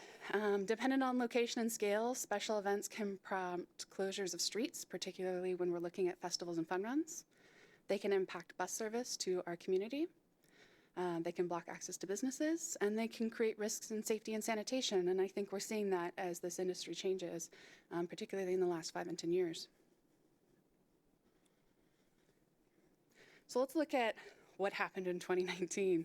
So 37,000 people, an estimated 37,000 people attended special events in Bothell in 2019. So based off of head counts at city organized events, we had about 15,000 people in attendance at City of Bothell events. And based off of the estimates that we receive in special event permit applications, we had 22,000 people attend an event that was permitted by an event, or attended an event that was organized by a community organization or a business. So these estimates are, like I said, based off of the applications that we received. We try to follow up afterwards to see if those numbers were roughly accurate, and these are what we ended up with. So as you can see, special events touch so many people in our community. This might include repeat customers, but the way I like to look at it is if this was a concert venue, you might have 1 or 2 people that attend multiple events, but you're still making money off of the ticket sales to those folks. So we look at them sort of as a whole. One thing in sort of our research, we noticed it was really difficult to track residents versus non-residents, and that sometimes comes into play when we're talking about tourism and economic dollars. And it's something that we'll be looking towards focusing on as we rebuild this process, if there's a way we can collect that data from event organizers. But in our conversation with the Bothell Chamber of Commerce, I thought it was interesting to note, they did a survey post Beer Fest, and it showed that of the respondents to that survey, 50% of attendees were from out of town. So I think that's really exciting to know and to consider as we move forward. And you'll hear me throughout the evening kind of make a designation between city events and non-city events. So what this means is city events are events that are organized by staff employed by the city, and then non-city special events are events that are organized by organizers outside of the city, but still taking place in the city of Bothell. So where are we now? So I'm going to talk a little bit about our current permit process. So we currently evaluate special events through a special event permit application. So medium and large scale special events that take place in Bothell are monitored and regulated through this process. The special event permits are administered by myself, the special event coordinator, in consultation with almost every internal department. These departments review applications at a monthly special event review team meeting. That was implemented in April of last year and has been a really helpful and successful way for us all to be in a room at once and have a conversation about event and sort of the impacts that it might have and how we can help mitigate those. So we have representatives from the executive department, community development, fire, legal, parks and rec, police, and public works. And each event is so unique. Some events are really small in scale and don't require a lot of oversight, and some are massive and they require a lot of oversight, a lot of city staff time and resources, and occasionally staffing and equipment at the actual event. So as you can see on the screen, in 2014 we permitted 4 events, and in 2019 we permitted 50. So that's a pretty dramatic increase. Starting in 2018, we began to put city-run events through this process to ensure that we were meeting the standards that we were setting for our community, and we'll continue to do that moving forward. So that explains some of that increase. But if you account for that, between 2014 and 2019, we had a 1,150% increase in the number of special event permits being processed by our team. When you break it down, of the 50 special event permit applications we received last year, 23 events were organized by the city and 27 were organized by an external organizer. So it's really clear that Bothell has become a desirable destination for events, and we don't see that decreasing anytime soon.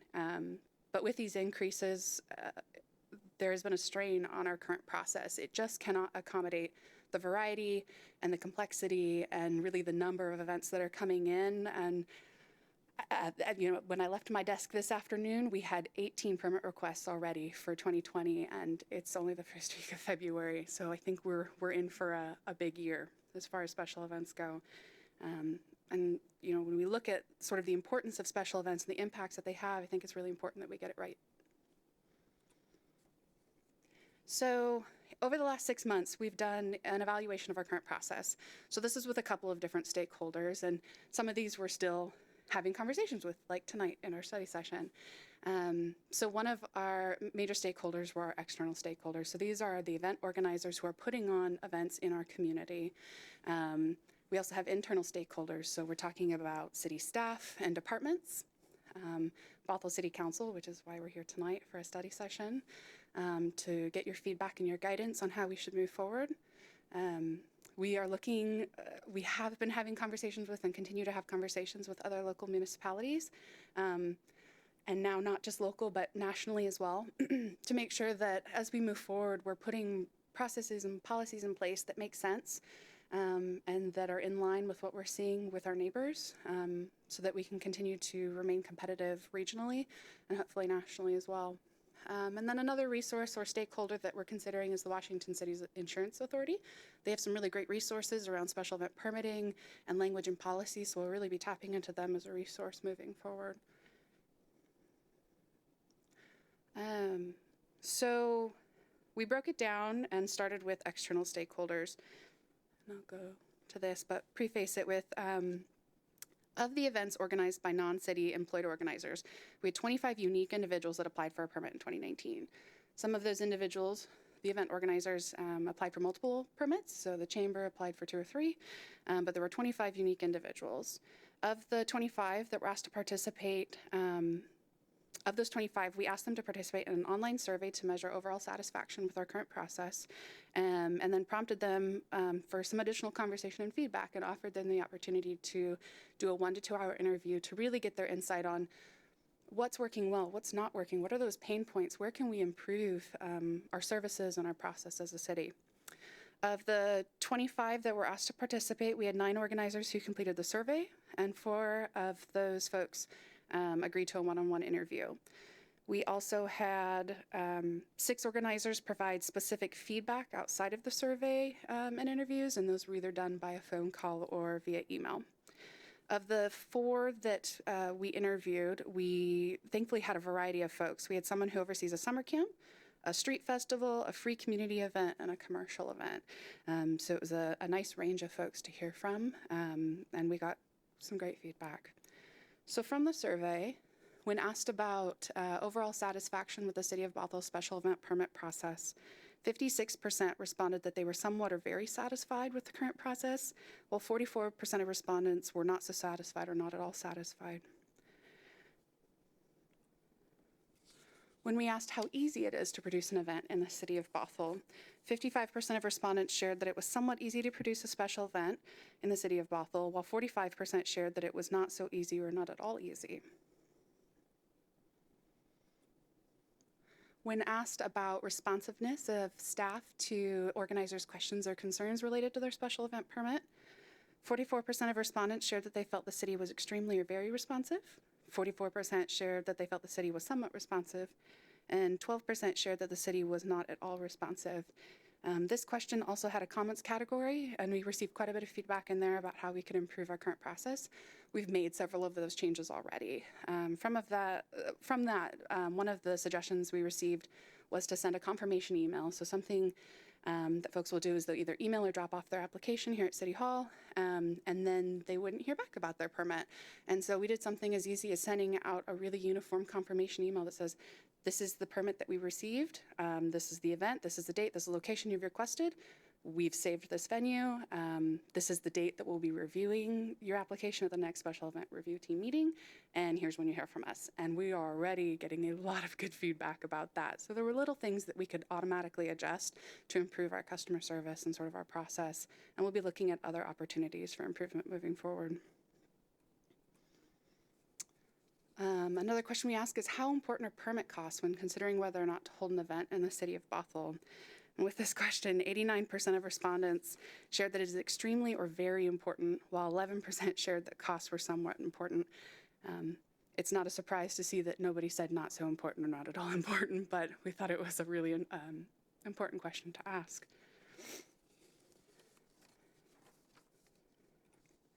So as we really look at the key topics that came out of these discussions, out of these interviews and these surveys and these phone calls and emails over the last several months, we really narrowed it down to 5 topics. What we heard from organizers is that the permit process is cumbersome and it's difficult to navigate. We heard that the decentralized nature of communication with event organizers is frustrating, which I've sort of touched on already. We heard that next steps and timelines for approval were unclear, creating stress and uncertainty. We heard that partnerships and the availability or cost of city resources are unclear and inconsistent. And we heard that increasing fees and requirements create barriers for many nonprofit or cultural events. And as we're having these conversations, sort of the key theme under all of this was uncertainty. People felt that they were trying to grapple with their budgets and they never knew what to expect when the next year came around, when they were looking at fees. We had a few organizers mention that they were considering moving their event to a city outside of Bothell, or canceling their events altogether as costs increase overall throughout the industry and with our permits internally. And overall, really what we were hearing was that expectations were unclear. With our current process, there were sometimes instances where requirements were brought up halfway through the review process, so events had already started their planning, had already budgeted for their event, and now they had an additional cost or an additional expense. So it goes back to really being clear from the get-go what the requirements are and what they can expect moving forward. So we did something really similar with internal staff. So city staff directly impacted by or involved in the special event permit process were asked to provide feedback as well. So we did interviews, one department at a time, with all of the major internal departments, and staff were asked 17 questions related to the special event permit process. Some of these were related to review, some of them were related to the application, and then there were some overall questions. Key topics that arose in the interviews are as follows. Something we heard quite a bit of was that the permit process and fees need to be streamlined to decrease confusion and equitably ensure that safety and sanitation standards are being met. We also heard that consistency among the quality of application materials is necessary for staff to review applications in a timely manner. We heard that addressing requirements for non-traditional uses of space or atypical structures like risers will decrease confusion for staff and organizers. We also heard that direction is needed on who is designated as a city partner and what level of support is granted to those events. And from staff, this was something that we spent quite a bit of time talking about, was that increasing requests and the need for city resources, including staff and equipment, creates strain on department staff, resources, and budgets. And as I mentioned, we're seeing events increase, and so that problem is also going to continue to be at the forefront of this conversation.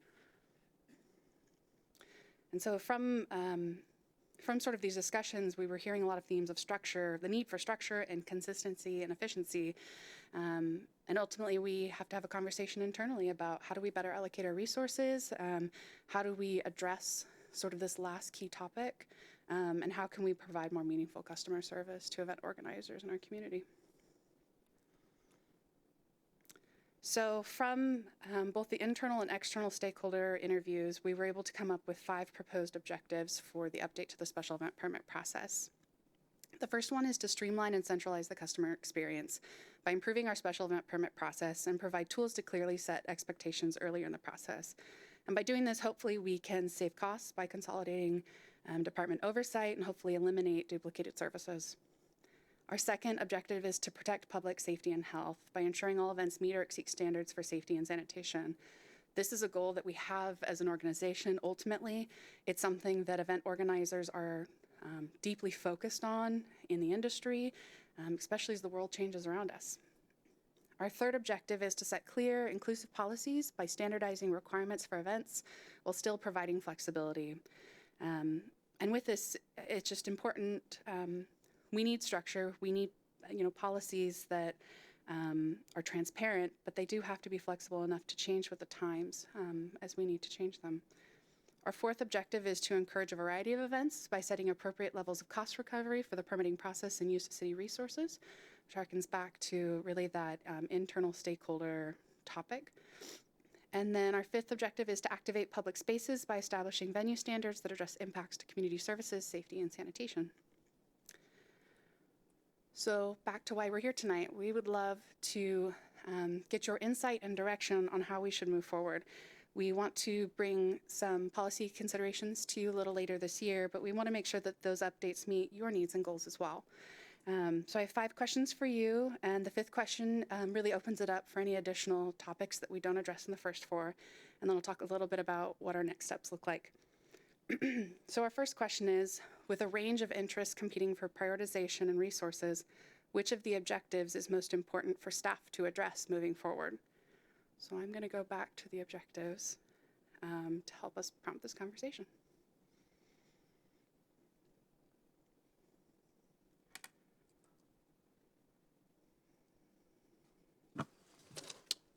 Deputy Mayor Zorns.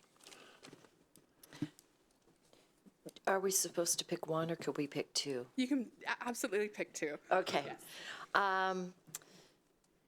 So the set clear, inclusive policies, to me, that's saying that you're defining it really well so people know what the rules arbitrate, not the person who's issuing going, I don't like, this person for whatever reason.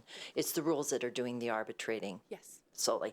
So that's one. And then, of course, the streamlining and centralizing the customer experience, because that's where it seems like we're hearing the biggest source of frustration. So those are the 2 that leap out at me. Okay. Not that the others aren't of consequence. Yep. But some of those, it seems like you take care of those, the others are going to take care of themselves. Great, thank you.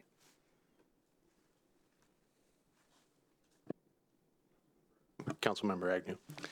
Well, I'm going to start off with protect the public safety and health, and then streamline, centralize a customer experience. It seemed like a lot of the people that were complaining about the process to get through it.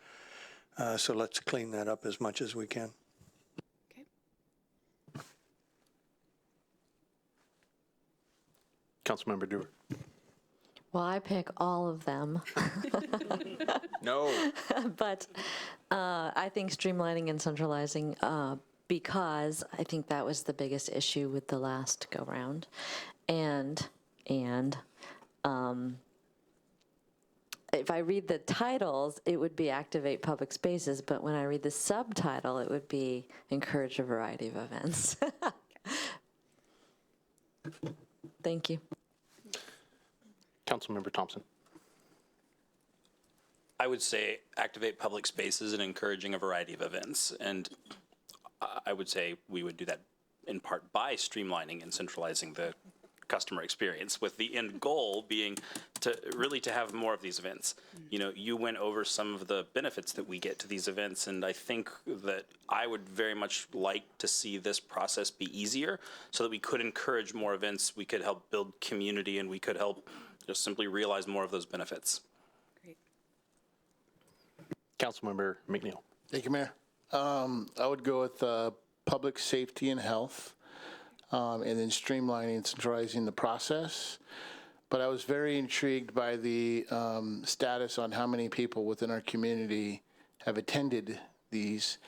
And it's exciting to see we're very close to the number of people within our community itself. So Absolutely, and it's just kind of shocking. You think about that. That does not include events in private spaces, in McMinimans. I mean, that's just events that are over 100 people that have gone through that permit process. So that was an exciting number to see. And like I said, we, as we kind of look forward at options for tracking some of that information, we will be asking event organizers more often how many people are attending. I think it's exciting to see. All right, I'm gonna go with based on our survey results, the streamline and centralize the customer experience. I was happy to see though that the customer service polling was good. I mean, we still were responsive in meeting their needs. It was just the process that seemed to really raise the ire of the users of it. So, Absolutely. the process was broken, but we're still helping and responding to people. So that was always encouraging. So it looks like the majority is going with streamlining, with everyone cheating and putting in multiple for everything else. So. Okay.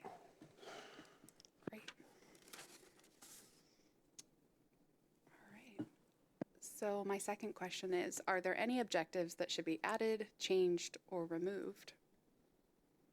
Or a better way to ask it, are there any objectives that you don't feel address some of the topics that we talked about tonight? Wow, everyone chimed in on all of them, so I don't think there was a ugly duck in there, but Well, Deputy Mayor. the elephant in the room, affordability. Yeah. But I have a hunch that that's just going to be part of how do we streamline and make this attractive. But affordability does come up as a topic for folks. Okay.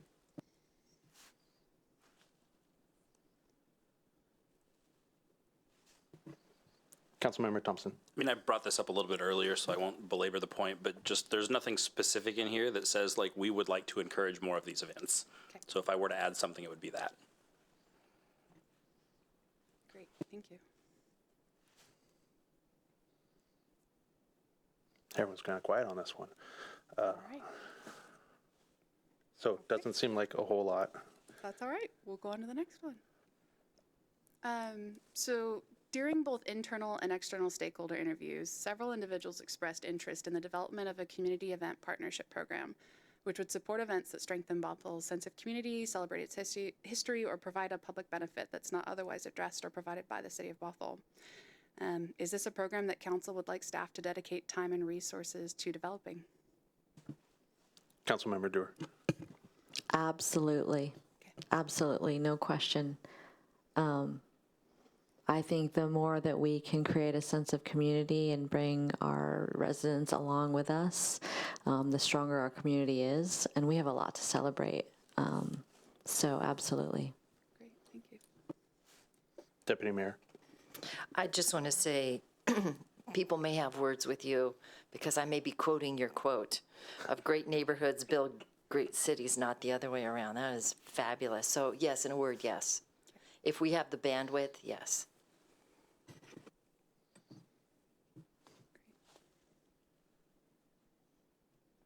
Thumbs up over there. Councilmember Thompson. Isn't that kind of what we're talking about doing? Like, how would this be different than simply what we're doing to encourage more of this now? Yeah, so right now there just isn't a lot of structure. There are some special events that the city has provided some sense of support for, whether it's staffing or equipment like road closure signs, but there isn't a lot of clear structure around, as new events come in, they're asking for the same things, and there's not any structure around whether that's something we can or should be providing. Okay. So this seems to be an undercurrent conversation and question that came up during all of our interviews was, what should people expect? What can they expect? What kind of resources can they expect to be privy to? And what defines which events get those resources? And there just isn't structure around that right now. In that case, yes. Okay. Councilmember McNeil. I would think we definitely would want to do it, but I'm going to be cautious about how we pay for it. Yeah. But we definitely want to have, if we can do it, we definitely want to do it and engage, and it's important that we do that work. But again, fiscal responsibility always comes to mind when we're talking about that. Of course. Yep, I agree. Whatever we can do within our current work plan already would be great. So is there any questions about city partners or how those are designated? So we'll probably be coming back to you for another conversation around this. The reason that we did not specifically mention this in the proposed objectives is this would likely be a program that would be separate from the special event permit process, obviously in conjunction with at some points. But there's quite a bit of research we still need to do into what's the best practice for something like this and what are other cities providing. So we would likely bring that back separately from just the special event permit process updates. So more information to come if ultimately council decides that's something we want to bring forward and spend some time on. All right, great. Great.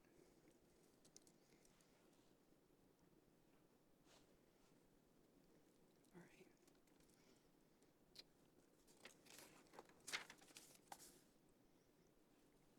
right. Okay, question 4. So imagine Bothell in 2025. What kind of events do you envision thriving in our community? Are they small, intimate events that are organized by our community and our residents? Are they large regional and national events, or are they a combination of both? So what do you envision coming to our community in the future? Councilmember Thompson.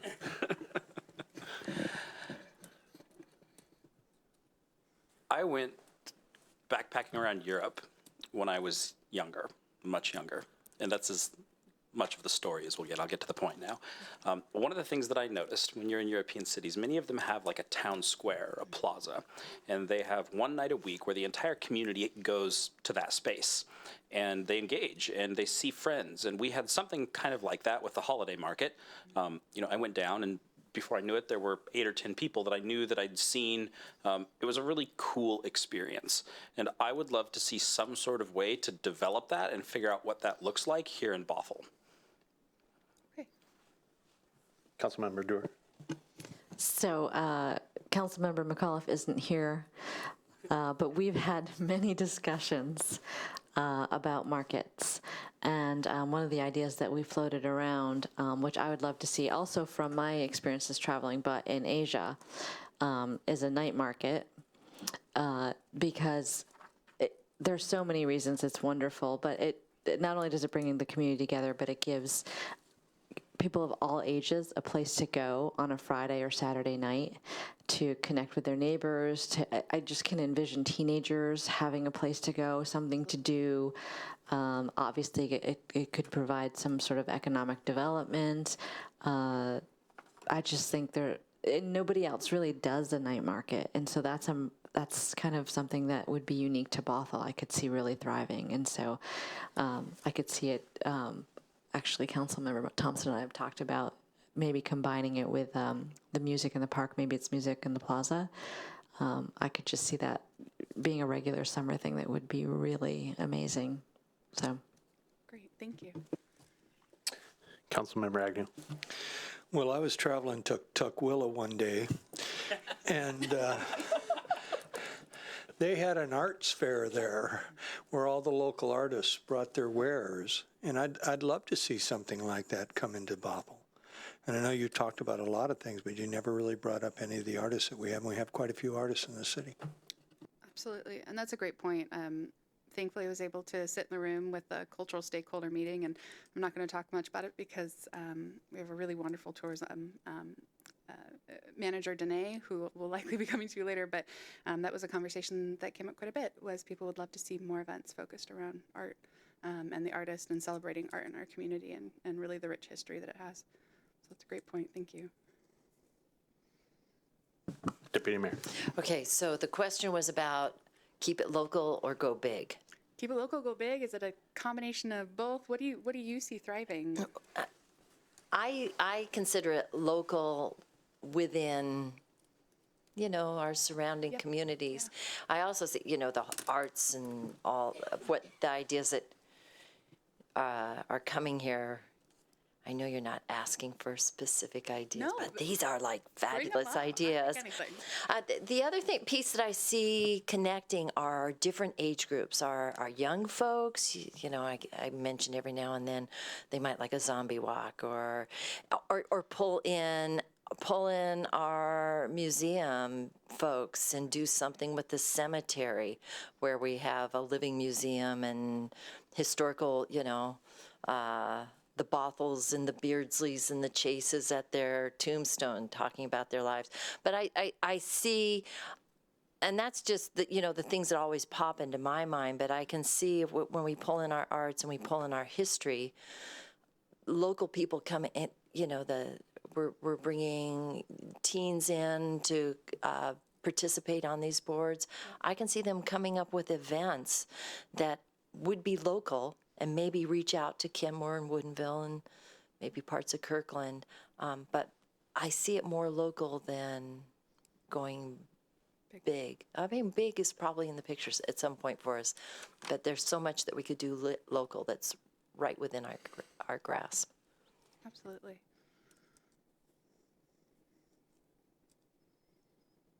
Councilmember McNeil. There's one event last year that was huge. I think we can do a lot to bring different types of events to our community, but I think we've heard quite a few up here. But I think that what we did with the Seattle Seahawks, bringing them here, actually brought people from outside of Bothell here to see how unique we were. That was cool. I heard a ton from a ton of different people across the region, other leaders in other cities, that they wish they could have had that. So things like that, events like that bring people in, maybe overnight type events, I think make our community thrive, downtown thrive with the hotels and things like that, just getting people walking around, wining and dining in our downtown. I think it's huge to have those kind of events. So I'm all for events, movies in a park, music in a park, those are all great things. I think finding things that can bring a sense of community to our community, I think would be great. Great. And mine is kind of playing on what I've heard already, but just more events in our plaza and developing that square or that downtown connectivity, especially as we're getting more density and there's so many more people living close to it that, we have this great open space here that if we can utilize it, I think that'd be amazing. One night in the summer we can have like a crow dance or something. Everyone dresses up as crows. Deputy Mayor would be wearing, she'd love that. Yeah. I'll be the Stellar Jag. But yeah. Great. Thank you. So my last question really opens it up. Are there any other items related to the special event permit process or the objectives that we talked about or the challenges that we've talked about that you'd like to see staff address before bringing a proposal to you for consideration later this year? Councilmember Dewar. Thank you. So I just had one thought in regards to cost, and I don't know if it would work or not, but some of the cost associated with these events is cleanup and staff time doing that cleanup. And I wondered if there was a way to do some sort of deposit where if the event organizers cleaned up after themselves, they could get that deposit back. And if they don't, maybe they get dinged a little bit. But that might be a way to bring down those costs if they can get volunteers to help do that cleanup so staff doesn't have to. Just one idea. That's absolutely an option we can look at. There are some smaller events that we already allow to do that, which helps. We do that for all of the events in our parks as well. We'll have a deposit if an event is large enough, specifically for those reasons. So it's absolutely doable and something we can explore a little bit more as we're going forward. Deputy Mayor. Just not additional items, but just double checking. When you come back with the proposal, is it going to get the eyes of stakeholders, both city, to look at so they can have that's the only piece that I need to know is have them proof it and get their seal of approval. Absolutely. So Okay. we've had that conversation specifically with the organizers who we did the one-on-one interviews with, although we're going to open it up probably to anybody who's expressed an interest in being involved in this process. So, and you'll see it in a couple of slides on the next steps. One thing that we will do is as we and maybe I'll just pop forward now and then we can jump back. So we'll be incorporating the feedback from tonight's study session with the external and internal feedback we've received. And as we are creating those policies and procedures, we'll be inviting those organizers back into the room to look at it and provide feedback to us. We don't want anything to be a surprise when we come to you later this year, and we don't want it to be a surprise to organizers either. So absolutely, we'll be engaging them in that process. We're not going to make everybody happy, but I think we have a lot to do in regards to doing outreach to those organizers and keeping them engaged in this process and these improvements. So, yeah, absolutely. Councilmember Thompson. Yeah, for events that happen downtown in an area where there's lots of people anyway, is there any way we could eliminate some considerations around traffic and some of those factors? Like, I kind of feel like if somebody's coming downtown for something and there's a special event, like there might be traffic because we've got people that want to be here. And I'd rather create a place where people want to be.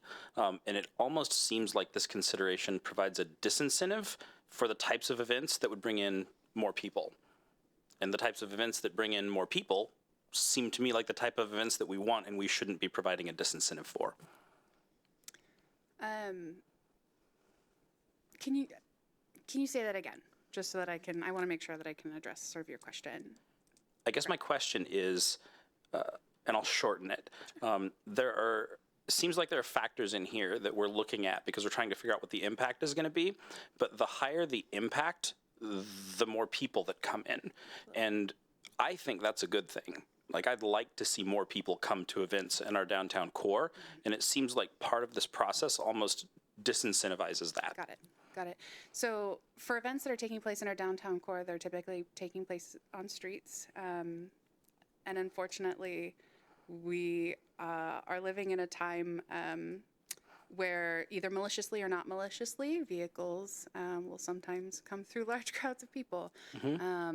And so as an industry, we're looking at how can we make that process safer. So when we're talking about special events taking place downtown, there tend to be more requirements around them, specifically in the way of road closures, signage, barriers, things like that. And that's typically why there have been more requirements towards events that are taking place on those streets downtown. Specifically, Main Street is on a bus line. So we're also talking about some really deep engagement with our local transit agencies to make sure that folks can still get to and from work. So that's why you see more requirements around the events are taking downtown. It just happens to be because that's where a lot of people are conglomerating. So there are more security and safety and sanitation impacts when people sort of focus themselves on one spot. Something that we've talked about to make that easier, and it's certainly something we'll be looking at forward, is these prefabricated site plans to make this process easier so that people, we're showing them exactly what is required, giving them recommendations how to set up so that they can get through this approval process faster, and we'll likely see a lot of those maps being used in venues in the downtown core compared to in our parks, if that answers your question. That doesn't. It answered my next question, okay. too. One follow-up question to what you just said in terms of closing streets. If we had a particular block downtown that we could close permanently, and it didn't affect a transit line, is that something that would streamline the special events process and make it a lot easier for that location? I'm thinking just theoretically, I would imagine so. Okay. Because at that point, an engineer and police and fire have been involved in that process. So yes, that would likely be easier. It's really when they start to events take place on streets when we're looking at vehicle to human contact and other security and sanitation concerns is where requirements start to increase for special events. Okay.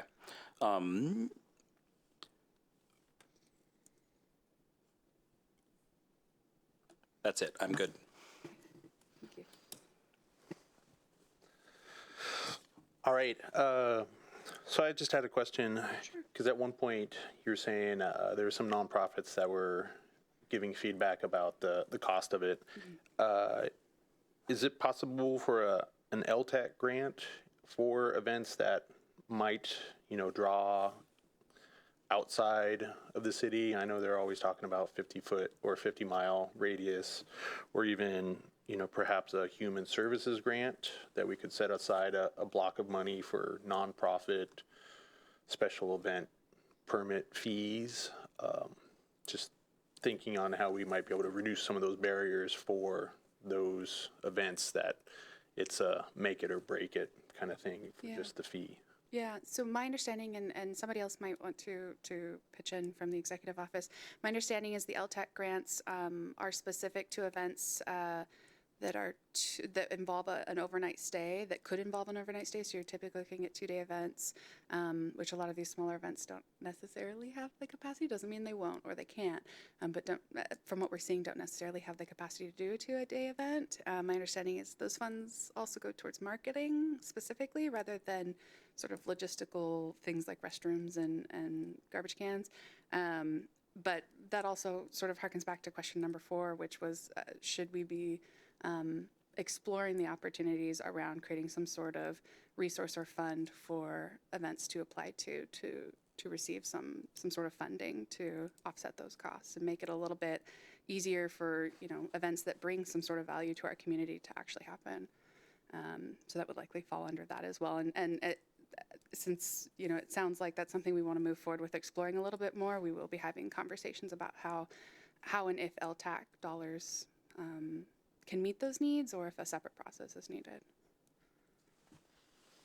All right, looks like that's all of our comments for question 5. Okay, great. So really, this is the last slide, which we've gone over most of it, is just the next steps. We'll be incorporating feedback from this evening. We'll be working on some updated policies and procedures, as well as an application. We'll be engaging organizers during the review and sort of the creation of those policies, so that there are no surprises when we come to you a little later this year for proposed policy changes. So with that, that is the end of my study session. Thank you. All right, thank you very much. All right. Anyone have any conversing they want to do? I just wanted to say thank you. That was fabulous, and the way you put the public safety was very elegant, because it's always the last thing that we think about when we have big crowds that are together. Absolutely. And there's just a balance you have to strike. We want fun and engaging and exciting events, but at the end of the day, we want to make sure everybody's safe, and we want to make sure that people can continue to have fun. And we want to be at the forefront of making sure and helping organizers understand the importance of that. And I think all of the event organizers we've connected with so far really do. So absolutely, it's a big part of the conversation. Thank you. Yeah, so council conversation topic? Converse. I have one. The artwork that we see around us is from Joy Hagan. She lives in Kirkland. She specializes in encastic painting, which involves heating white beeswax and then adding color pigment. Metal tools and brushes are then used to shape the wax before it cools. She uses a blowtorch to keep the wax hot so she can manipulate it. And those are some of the paintings and artwork that we're seeing around. Also, right behind what we're looking at is another piece of her artwork that kind of looks good there. But that's just my opinion. I mean, I don't think we're going to have a seizure up here if we just look back there now. So enjoy her creativity.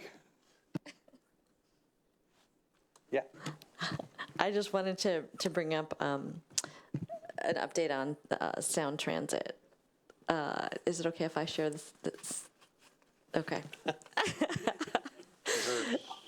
So I had mentioned previously that I had spoken to Peter Rogoff, the CEO of Sound Transit, or what, I don't even know what his title is, but anyway.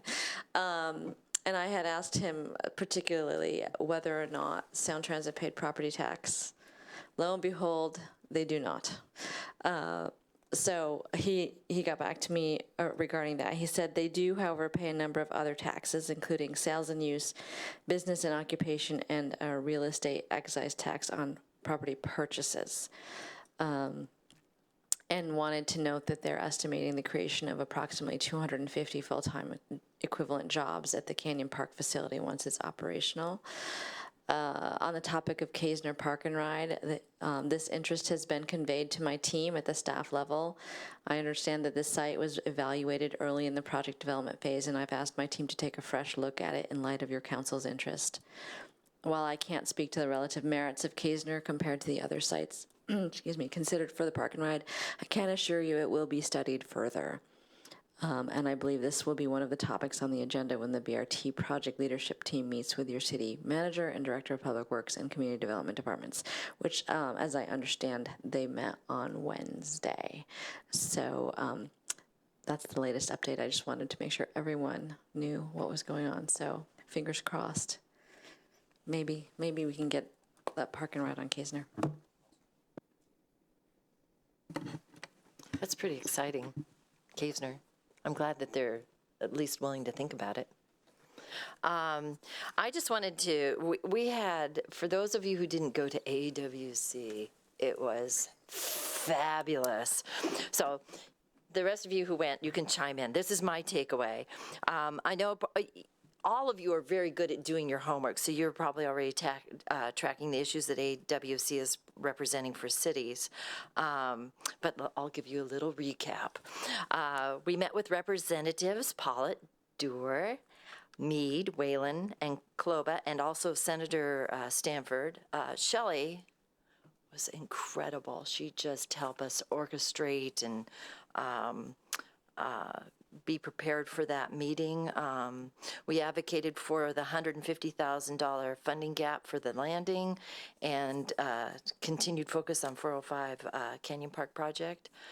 The following day, we all went to different workshops, which was wonderful to take advantage of. I went to a workshop, and I think I left in everybody's box. You're going to be getting an updated copy later on from AWC, but they did research this summer on the state of cities around here, and so there's some real interesting data in there if you wanted to take a look at it. And they did that. I want to say they did that research at least through the end of summer. They analyzed it in October, so it's pretty recent research. This is another quote that I think we could all say amen to. Is at this workshop they said cities are good investments. They are the economic engine for the state and drive innovation. Strong cities make for a strong state. We did get also out of one of those workshops. We were told that fish culverts will become a local issue, most certainly after WashDOT does their fixes. One example that they said that a city that's going to be hit hard will be the town of Concrete. They have 7 barriers on their salmon-rich streams, but only 750 people live in that city. So how are they going to go about fixing those barriers? I went to a public safety roundtable, which was interesting to hear where have we come, where do we need to go. There's need for more classes. They need 600 recruits a year. The comment was made that jails are becoming a social service, mental health, and place for Medicare providers. This stat was a little sobering. Washington State is number 51 in the country. We're at the very bottom as a ratio for officers per 100,000 people. Oregon is number 50. If we wanted to get to number 50, it would cost us $125 million to get there. Facial recognition technology is going to be something that we need to, that our police are being mindful of how they can use that in public areas. I think we've seen that come through AWC before. And also at this public safety roundtable, they said it's not compassion. There's going to be a lot more focus on behavioral health. It's not compassionate to just leave people in the streets without help. Then, which I thought would only take 1 hour, we spent 3 hours in a therapeutic court down there in Olympia. There are 2 therapeutic courts out of four that mentor. 2 are in Washington State. One's in Spokane and one's in Olympia.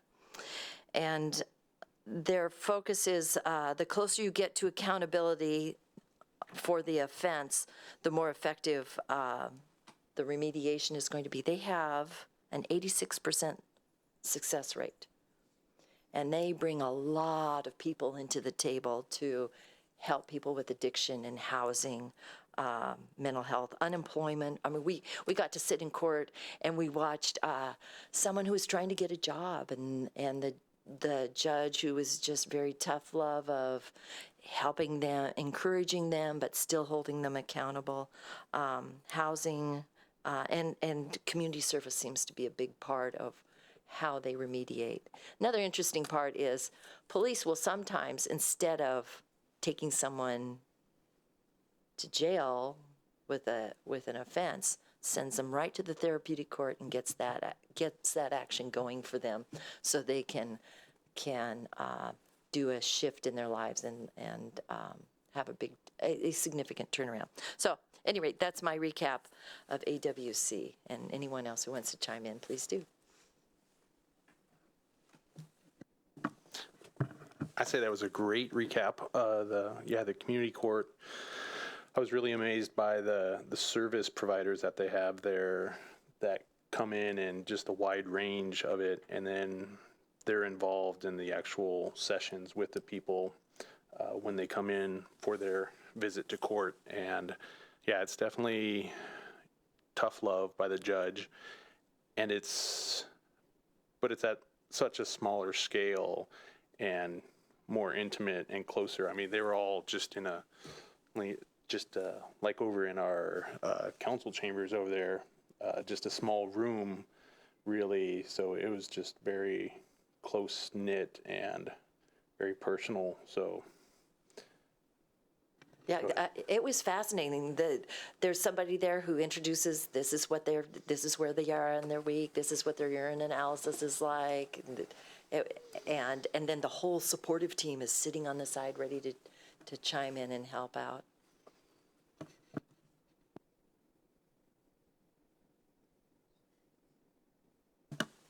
All right, I'm gonna go with a personal one.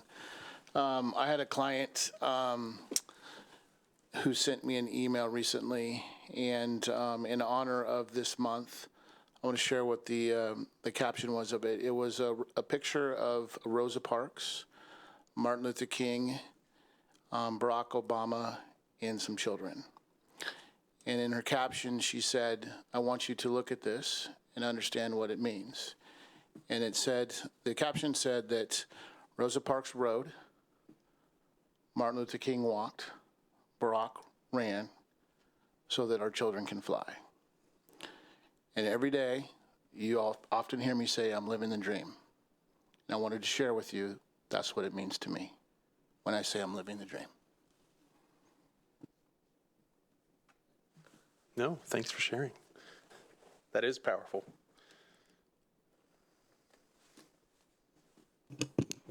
Happy Black History Month. I'll be celebrating 54 Friday. So thank you. Can we sing during council conversations?